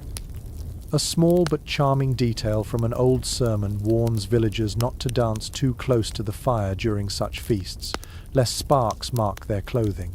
Yet you suspect many ignored the advice. A bit of danger made the night more vivid, more alive. You can picture skirts twirling near the flames, boots stamping rhythm into the snow, the fire painting faces in gold and shadow. Researchers studying the psychology of pre-industrial winters note that community gatherings reduced the fear of isolation. People needed each other as much as they needed heat. The glow of many bodies, the comfort of song and ale, the shared rhythm of feet on frozen ground, all these things warmed the soul as much as any hearth. You stand quietly, watching the villagers dance.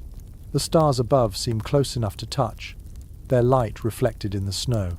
The music rises, laughter follows, and for a moment, the world feels young again. Every hardship, every hunger, every long night is forgotten in the shimmer of firelight and song. When the celebration finally fades, the villagers carry their torches home one by one. The square empties slowly, leaving behind footprints and the faint smell of smoke. Inside each cottage, a fire catches again, a small echo of the larger flame they shared together.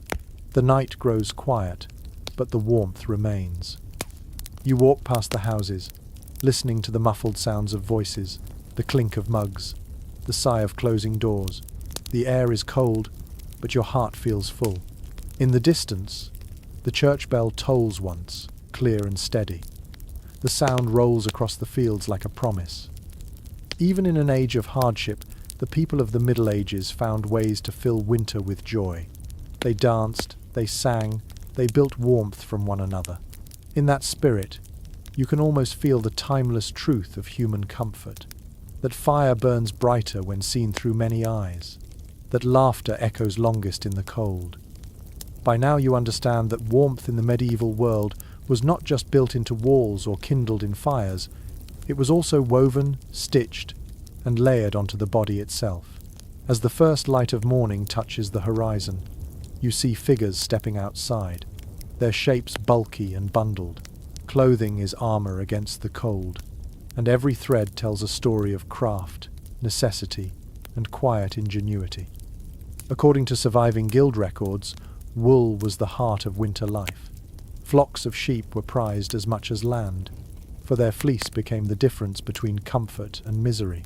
You watch a woman carding wool near her doorway, pulling the fibers apart until they form a soft cloud. Her hands move rhythmically, gently, as though she is coaxing warmth out of the air itself. The fibers catch the pale sunlight, glowing faintly before they are spun into thread. The sound of the spinning wheel fills the morning air, steady and hypnotic.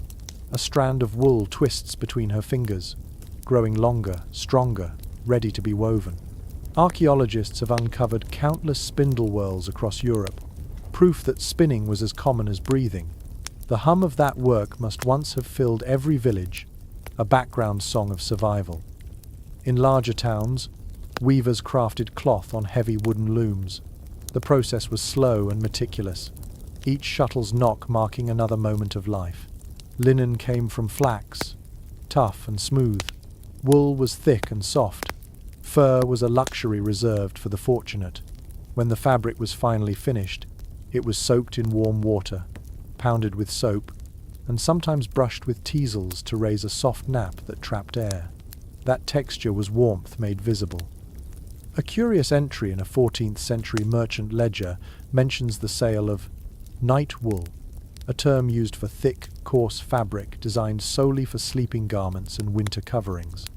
It was rarely dyed, usually grey or brown, but its roughness mattered less than its comfort.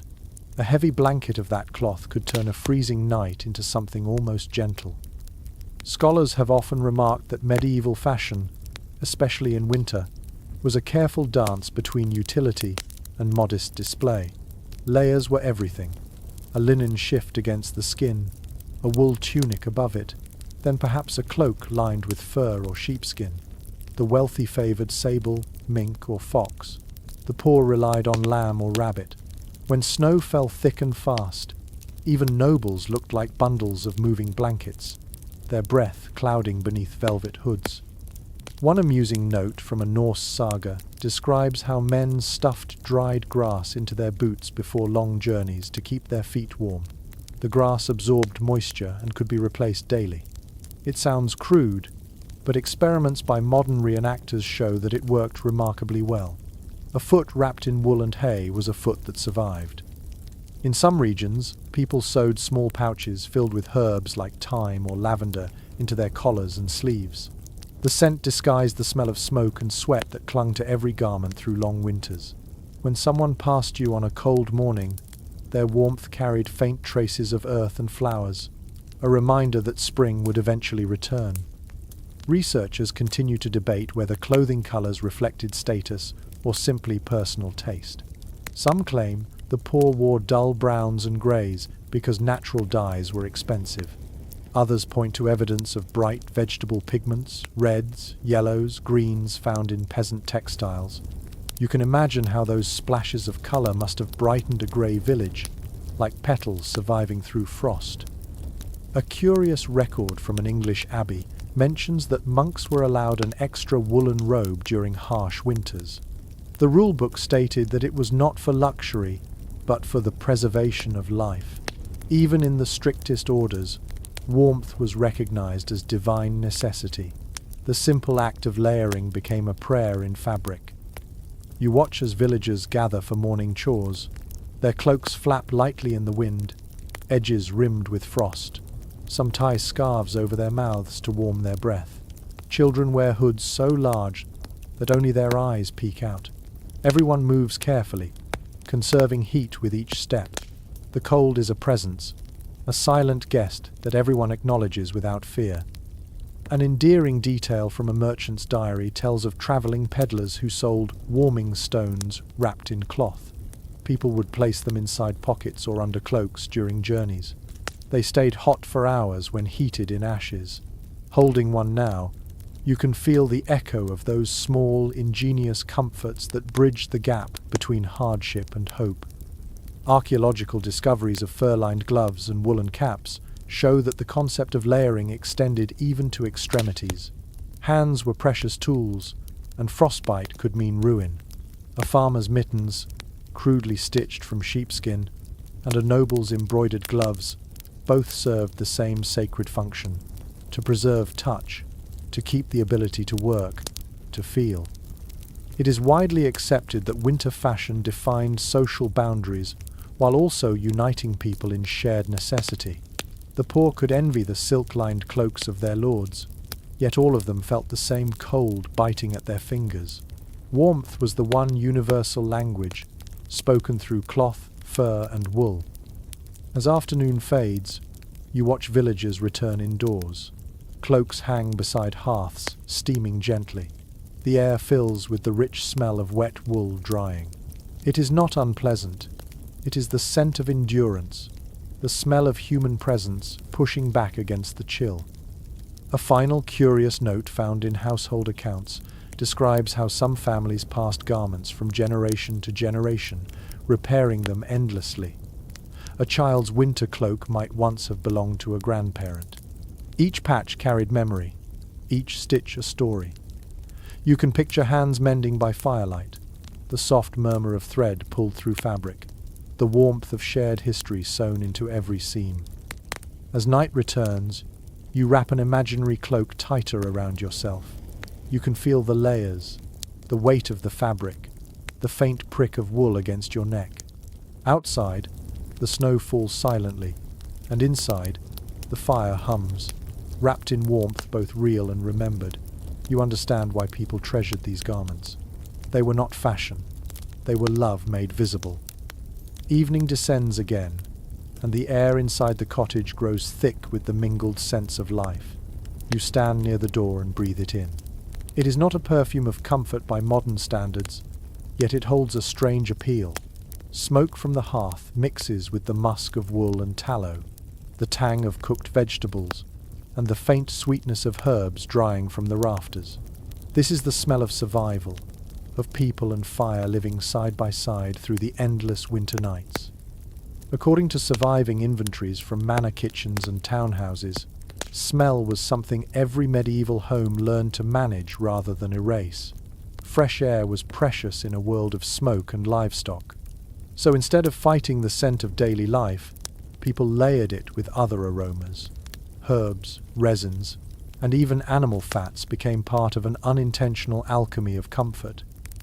You look around the room and see bundles of thyme, sage, and lavender hanging from the beams, their colors dulled but their fragrance still strong. A woman crushes some between her palms and sprinkles the leaves into the rushes on the floor.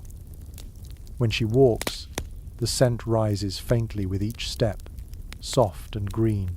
Later, the herbs will dry completely, ready to be thrown into the fire to freshen the air. Archaeological traces of hearth ash reveal that families sometimes burned rosemary, pine needles, or bits of sweet flag root. The smell would linger for hours, masking the sharp edge of smoke. In monasteries, frankincense or myrrh added an echo of the sacred to everyday living. The same smoke that stung the eyes could suddenly feel holy. A curious note found in a 13th century household manual recommends boiling vinegar with sage and rosemary to clear the air of heaviness. The steam filled the room with sharp, clean fragrance. Whether it purified anything is uncertain, but it must have lifted spirits on dark afternoons. You notice a small candle burning beside the hearth. Its light flickers gently, the flame short and bright.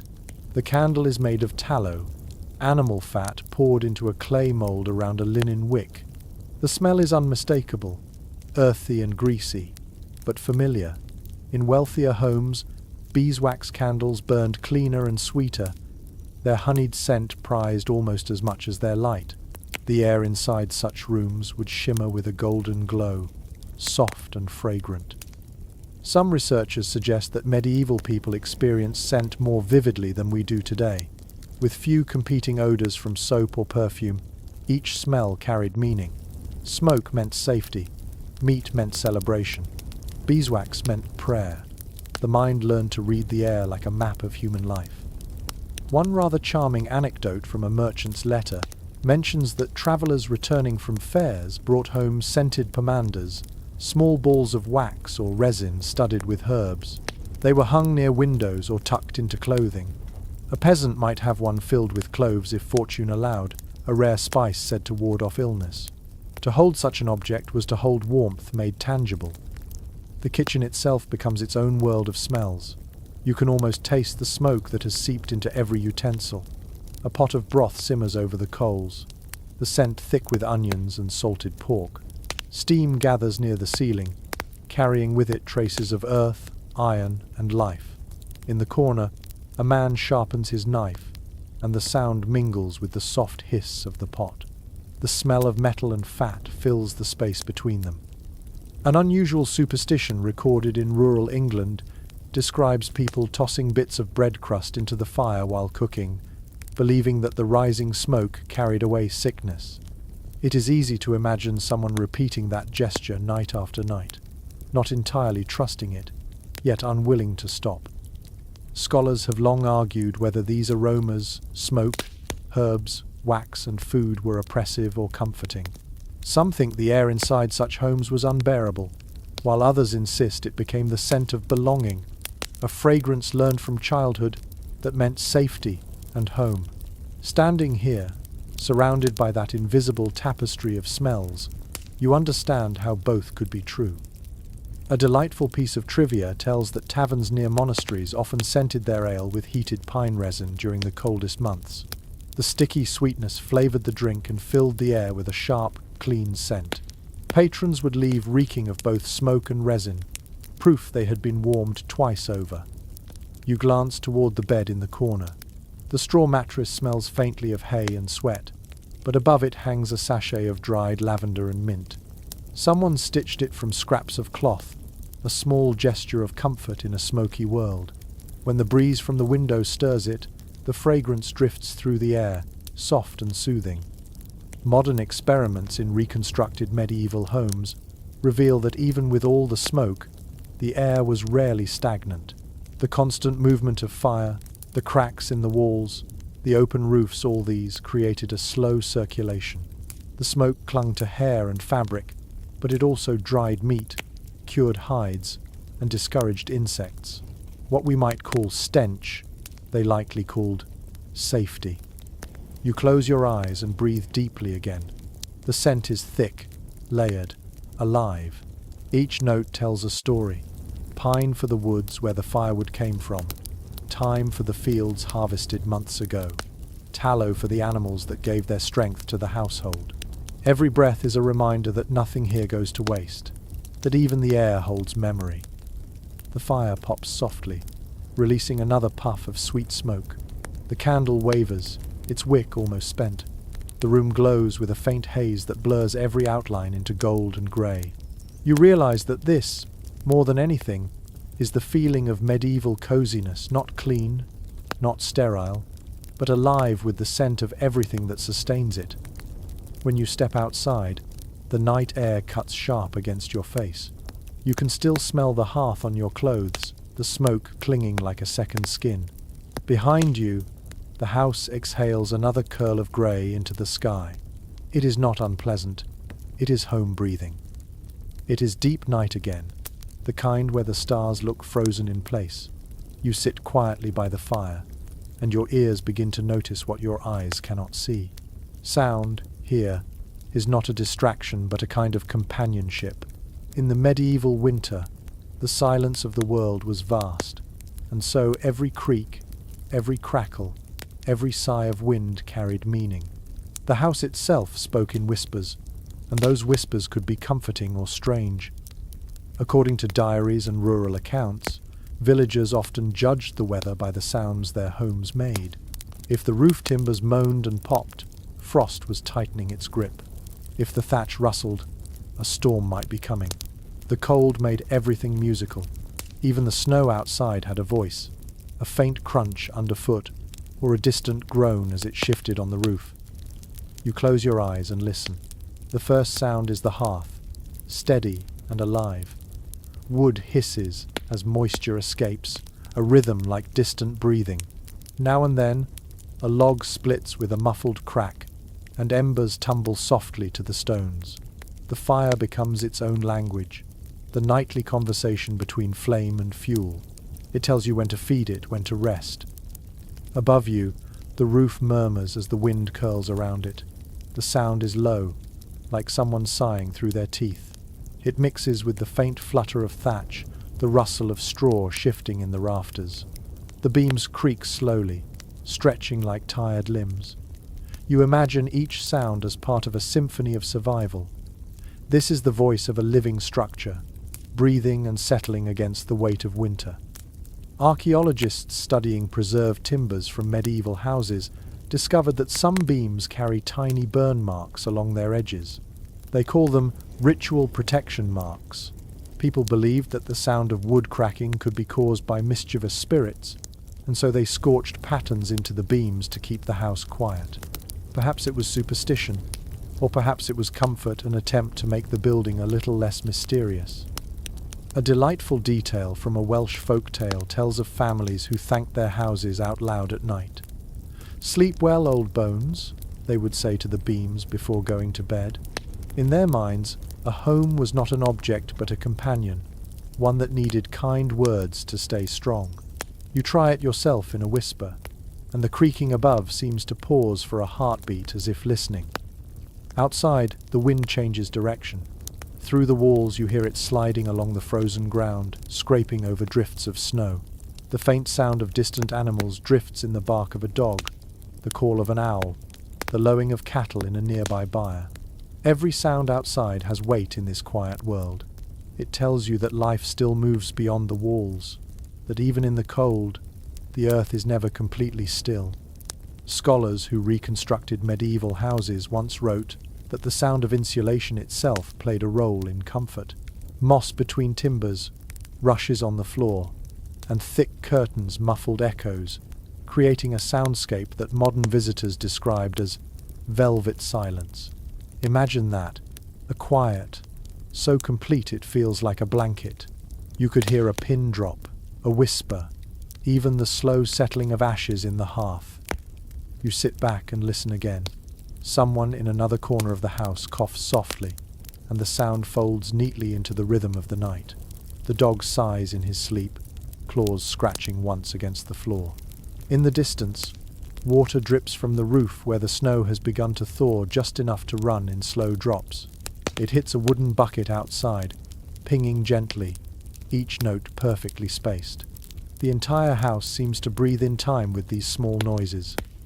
Experts studying medieval psychology suggest that people found reassurance in familiar sounds. The creak of a beam, the murmur of the wind, the bubbling of a pot, all these meant life was continuing as it should. Silence, in contrast, could be unsettling, a sign that the fire had gone out or something had gone wrong. To sleep in total quiet was to sleep on the edge of danger. Here is a curious bit of trivia. Some households tied small bells to the latch of the door, not only to ward off intruders, but to hear the movement of the night. A gust of wind would ring them faintly, reminding the sleepers that the world outside was still turning. You picture the faint chime mixing with the sound of breathing and firelight, a lullaby of metal and flame. The voices of people add another layer. Families spoke softly at night, partly to save energy, partly because loud sounds felt out of place. A whispered prayer, a child murmuring in sleep, a story half told before fading into drowsiness. These created a rhythm that matched the pulse of the hearth. You can almost hear it now, words floating in the warm air like slow smoke. Some experts think that medieval people heard their environment in a deeper way than we do. With fewer distractions, their ears became attuned to every nuance. The change in wind direction, the crack of ice, the sigh of livestock. They knew the difference between a log collapsing naturally and one that meant trouble.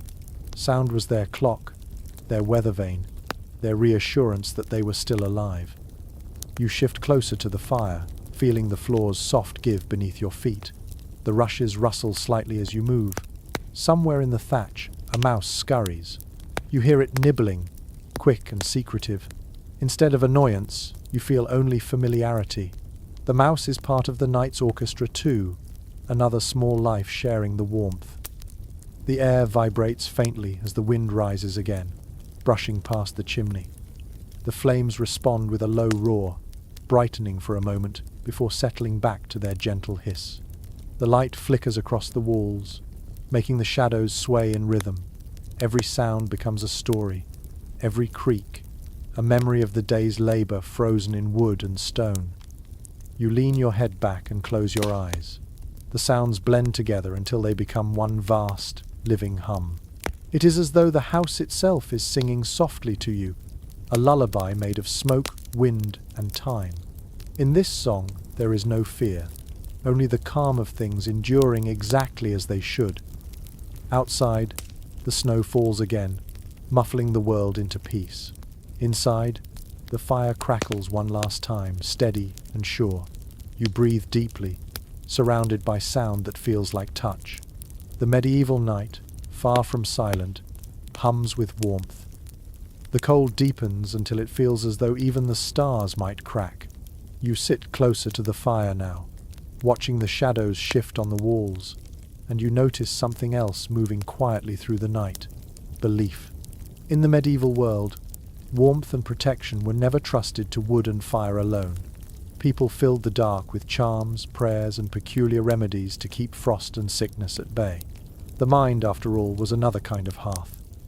According to early medical texts and herbal manuscripts, people believed cold was not just a sensation but a living force that crept into the body and soul. To fight it, they brewed strange mixtures of honey, wine, and crushed herbs. A popular tonic known as posset was made from hot milk curdled with ale and spiced with nutmeg or cloves if fortune allowed. It soothed the throat, warmed the belly, and carried the faint hope of protection.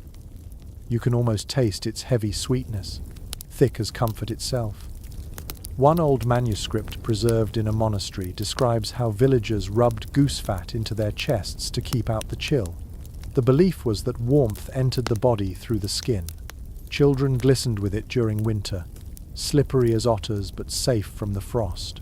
Whether it worked or not, it was an act of care, a way of saying, "I want you to live." A rather curious bit of folklore from Scotland mentions that people burned juniper branches at dawn on the first day of each new year, letting the smoke fill the house. The scent drove away illness and evil, and afterward, everyone stepped outside to breathe fresh air before breakfast. It was less about superstition than renewal, the idea that air, like the soul, must be refreshed. You glance toward the shelf beside the hearth. Small bundles of dried plants hang there: sage, yarrow, and angelica. These were the guardians of the household. A woman takes one down and crumbles it into boiling water, muttering softly. The steam smells sharp and green. She waves her hand through it, brushing the air toward the bed, toward the children sleeping beneath their wool blankets. The gesture is tender, a mix of habit and hope. Researchers studying medieval remedies find that many of these practices had some practical value. Honey soothed throats, garlic fought infection, and alcohol lifted spirits when daylight was scarce. Yet for every useful cure, there was one born purely of imagination. People tied red ribbons around their wrists to prevent chills, or placed warm stones under pillows to chase away nightmares. Healing, like heat, often began in the mind, An endearing story from village chronicles tells of travelers who carried small charms of iron to ward off winter spirits. The charms were sometimes shaped like tiny tools, a hammer, a horseshoe, or a knife. When held near a fire, the metal grew warm, and they believed the spirits could not touch them. Perhaps it was not magic, only comfort disguised as courage. Scholars have long debated whether such beliefs were remnants of older pagan customs or creative responses to hardship. Some say the people clung to magic because they lacked medicine.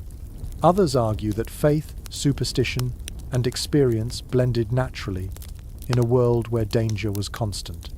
Either way, you can sense how these rituals turned fear into something tangible, something that could be faced. A delightful piece of rural wisdom advised drinking ale spiced with ginger and mustard seeds to set the blood aflame. You can imagine the laughter after such a drink, the way it must have burned and cheered them all at once. Perhaps the real medicine was the warmth of shared absurdity, the sense that doing something, anything, was better than surrendering to the cold. There are whispers, too, of darker charms.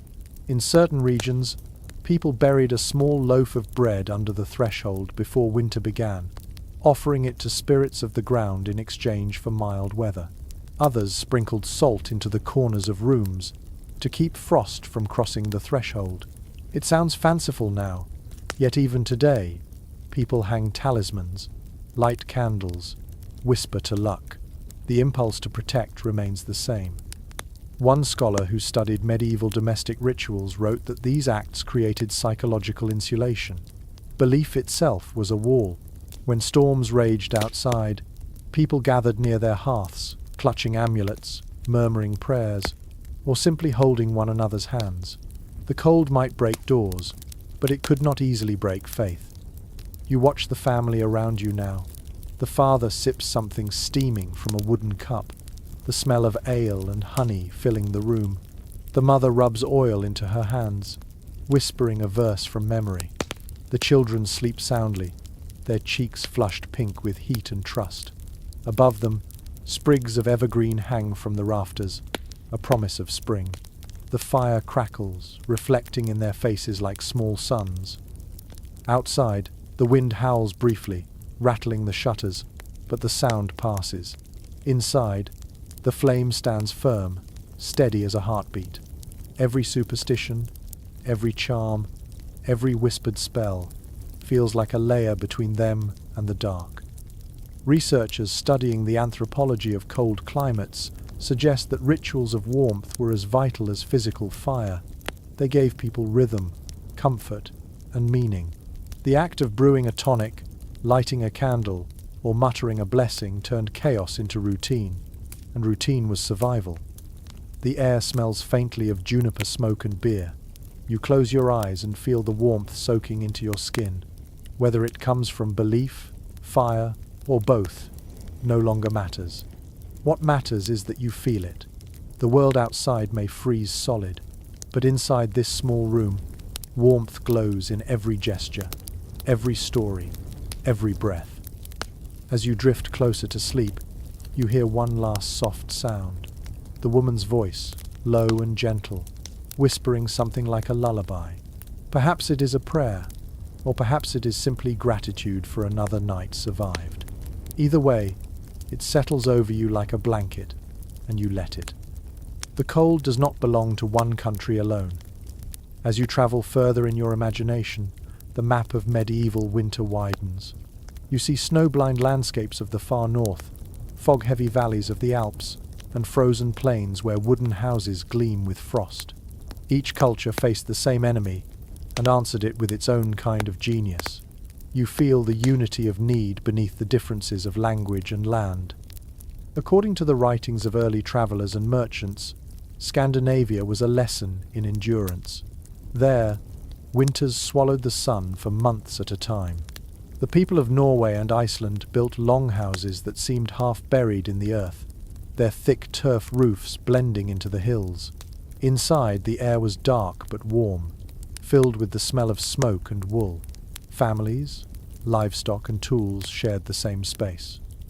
The walls, made from layers of timber and sod, trapped heat so well that snow sometimes melted on the roof even in midwinter. Archaeological findings from Icelandic farms show that hearths were long and central, stretching down the middle of the room. People slept in alcoves carved into the sides, their heads turned toward the fire's glow. The rhythm of crackle and hiss was the rhythm of life itself. The air inside those houses must have been thick with the smell of peat and the sweet, damp scent of earth. It was warmth drawn from the ground, steady and deep. A curious note from a Norse saga tells of families hanging fish above their hearths to smoke them through the season. The rising heat preserved the food and perfumed the hall with a salt-rich aroma. Even necessity had its pleasures. When storms howled outside, that scent of fire and sea reminded them of survival. You turn your mind eastward, toward the endless white of medieval Russia. There, homes called izbas stood like squat wooden ships in a sea of snow. They were built of thick logs, the gaps sealed with moss and clay.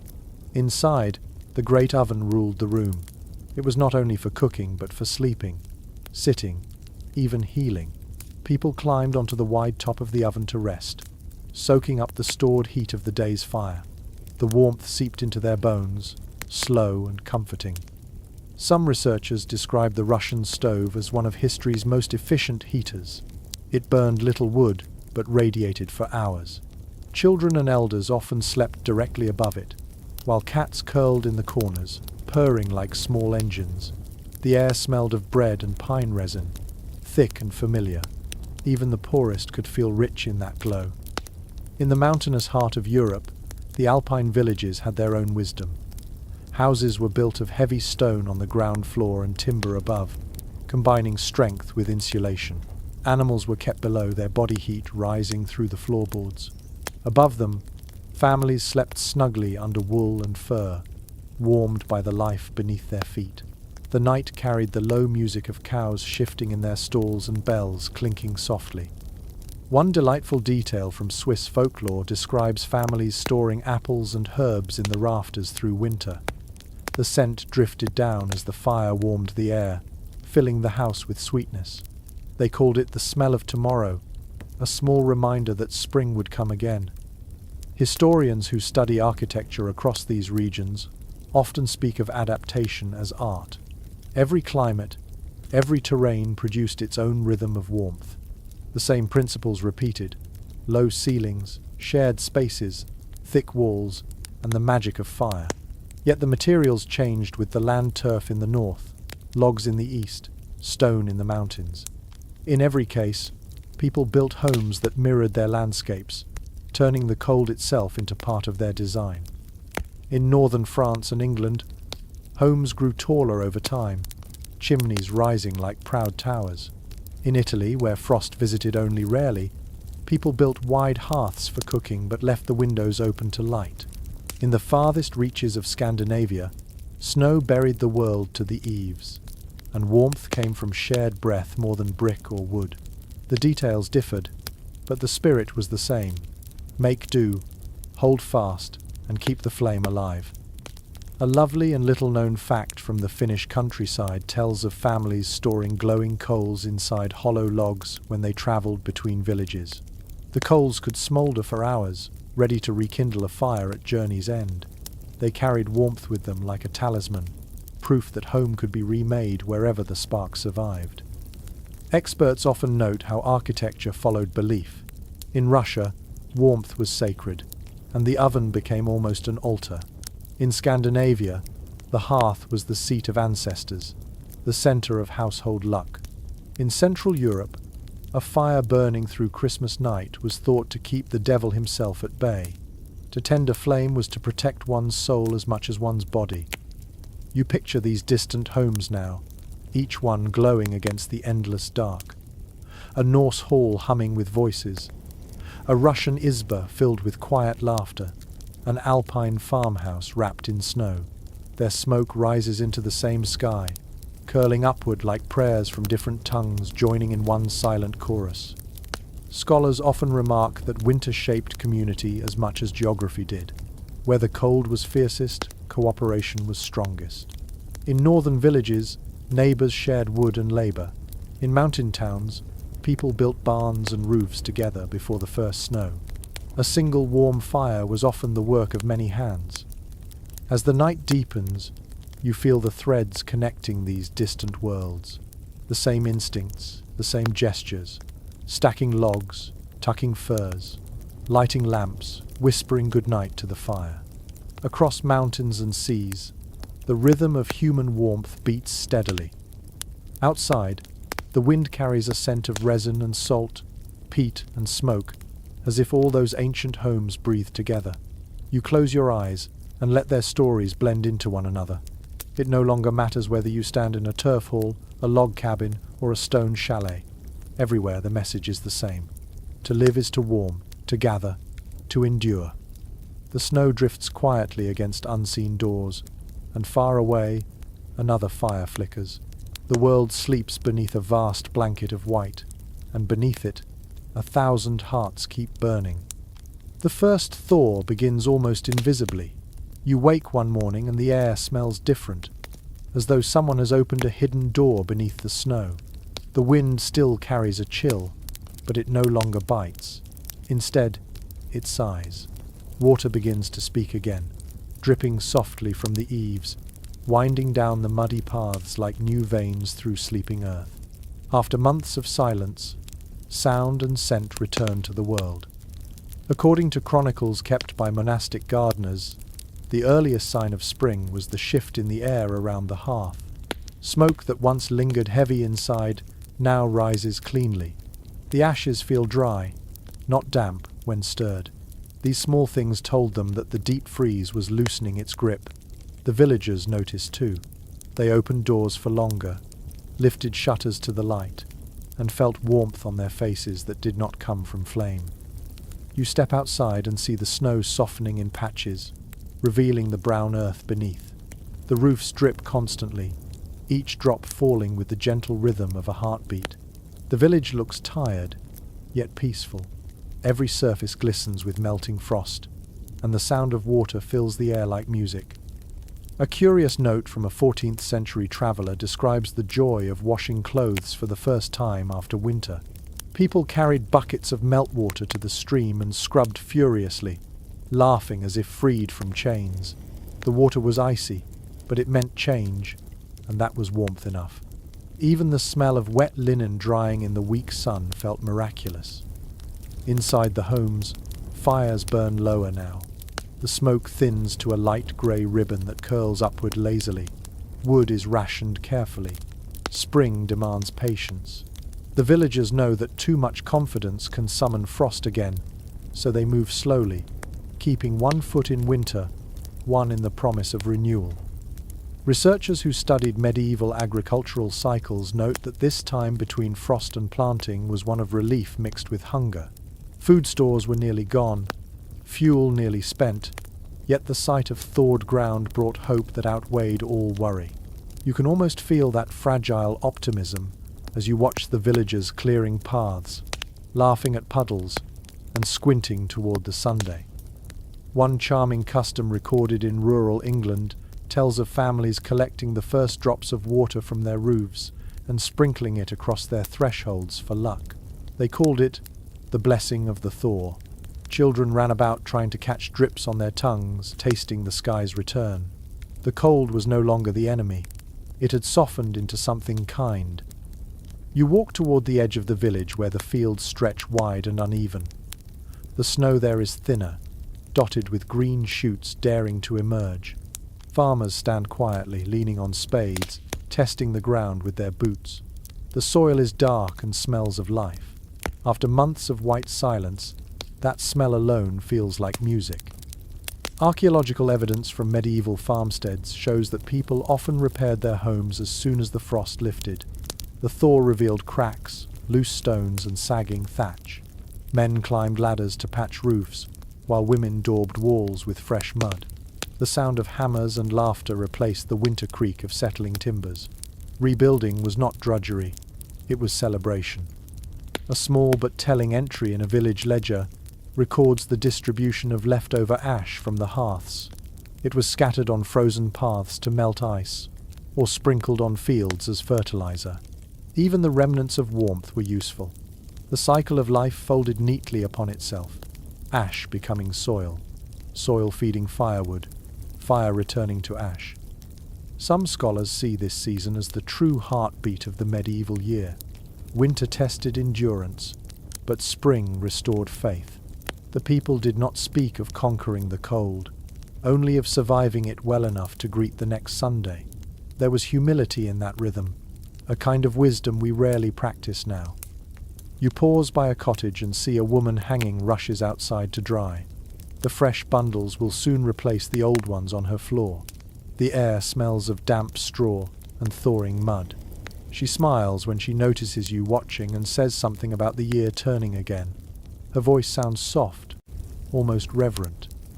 A delightful fragment of folklore from the Alps tells that when the first birds returned, villagers greeted them with breadcrumbs scattered on snow, whispering, "Bring warmth in your wings."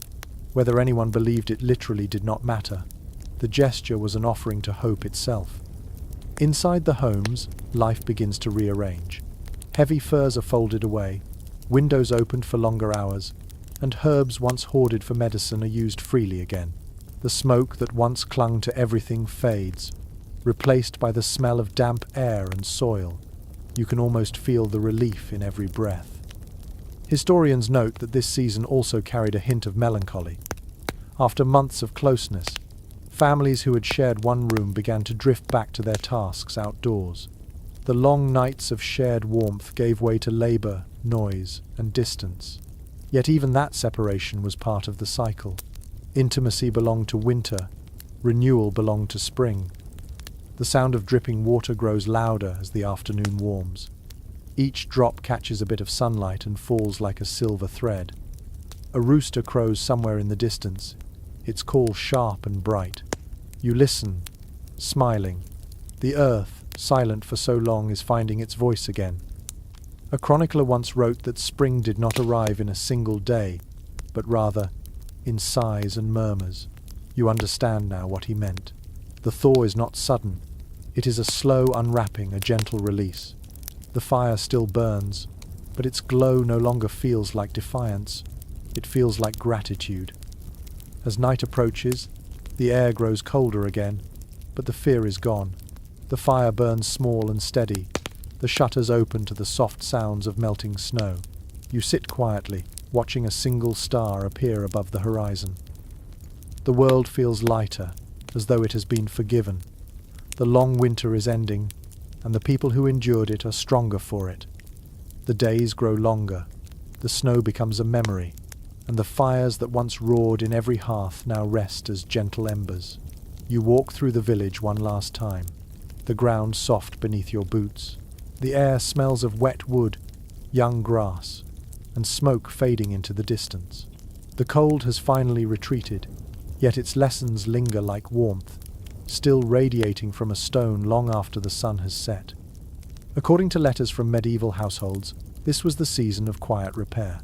People mended roofs, scrubbed soot from walls, and opened their windows wide to let sunlight flood in.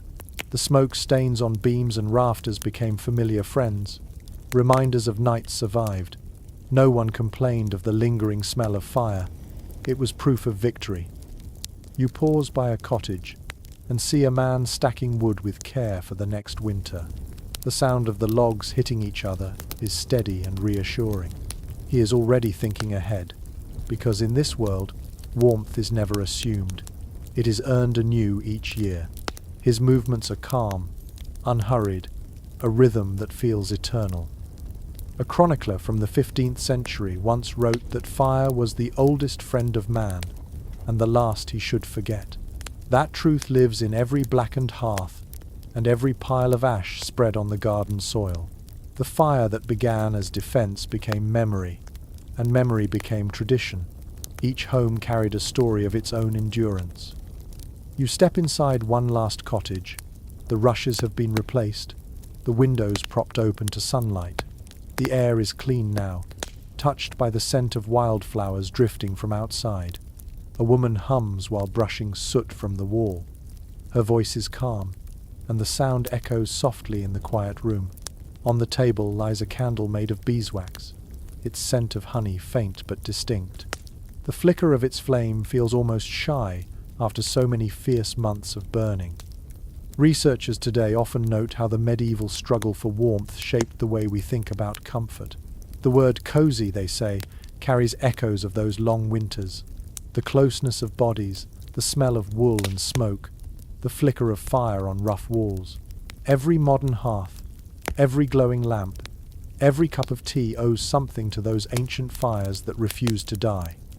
A lovely passage from an old folk prayer says, "May the flame you guard in winter guide you through the light of spring." It was whispered as the final ash was cleared from the hearth, part farewell, part blessing. You can picture a family standing together, watching the last curl of smoke rise, each one silently promising to keep the warmth within themselves. Historians sometimes argue that progress separated us from this intimacy with heat and hardship, yet others believe we still carry it, hidden in our habits. The way we gather around fireplaces, candles, or even glowing screens at night reveals that the human heart still seeks the same comfort, the meeting of light, warmth, and companionship against the dark. You wander outside again. The village has changed with the season, but its shape remains familiar.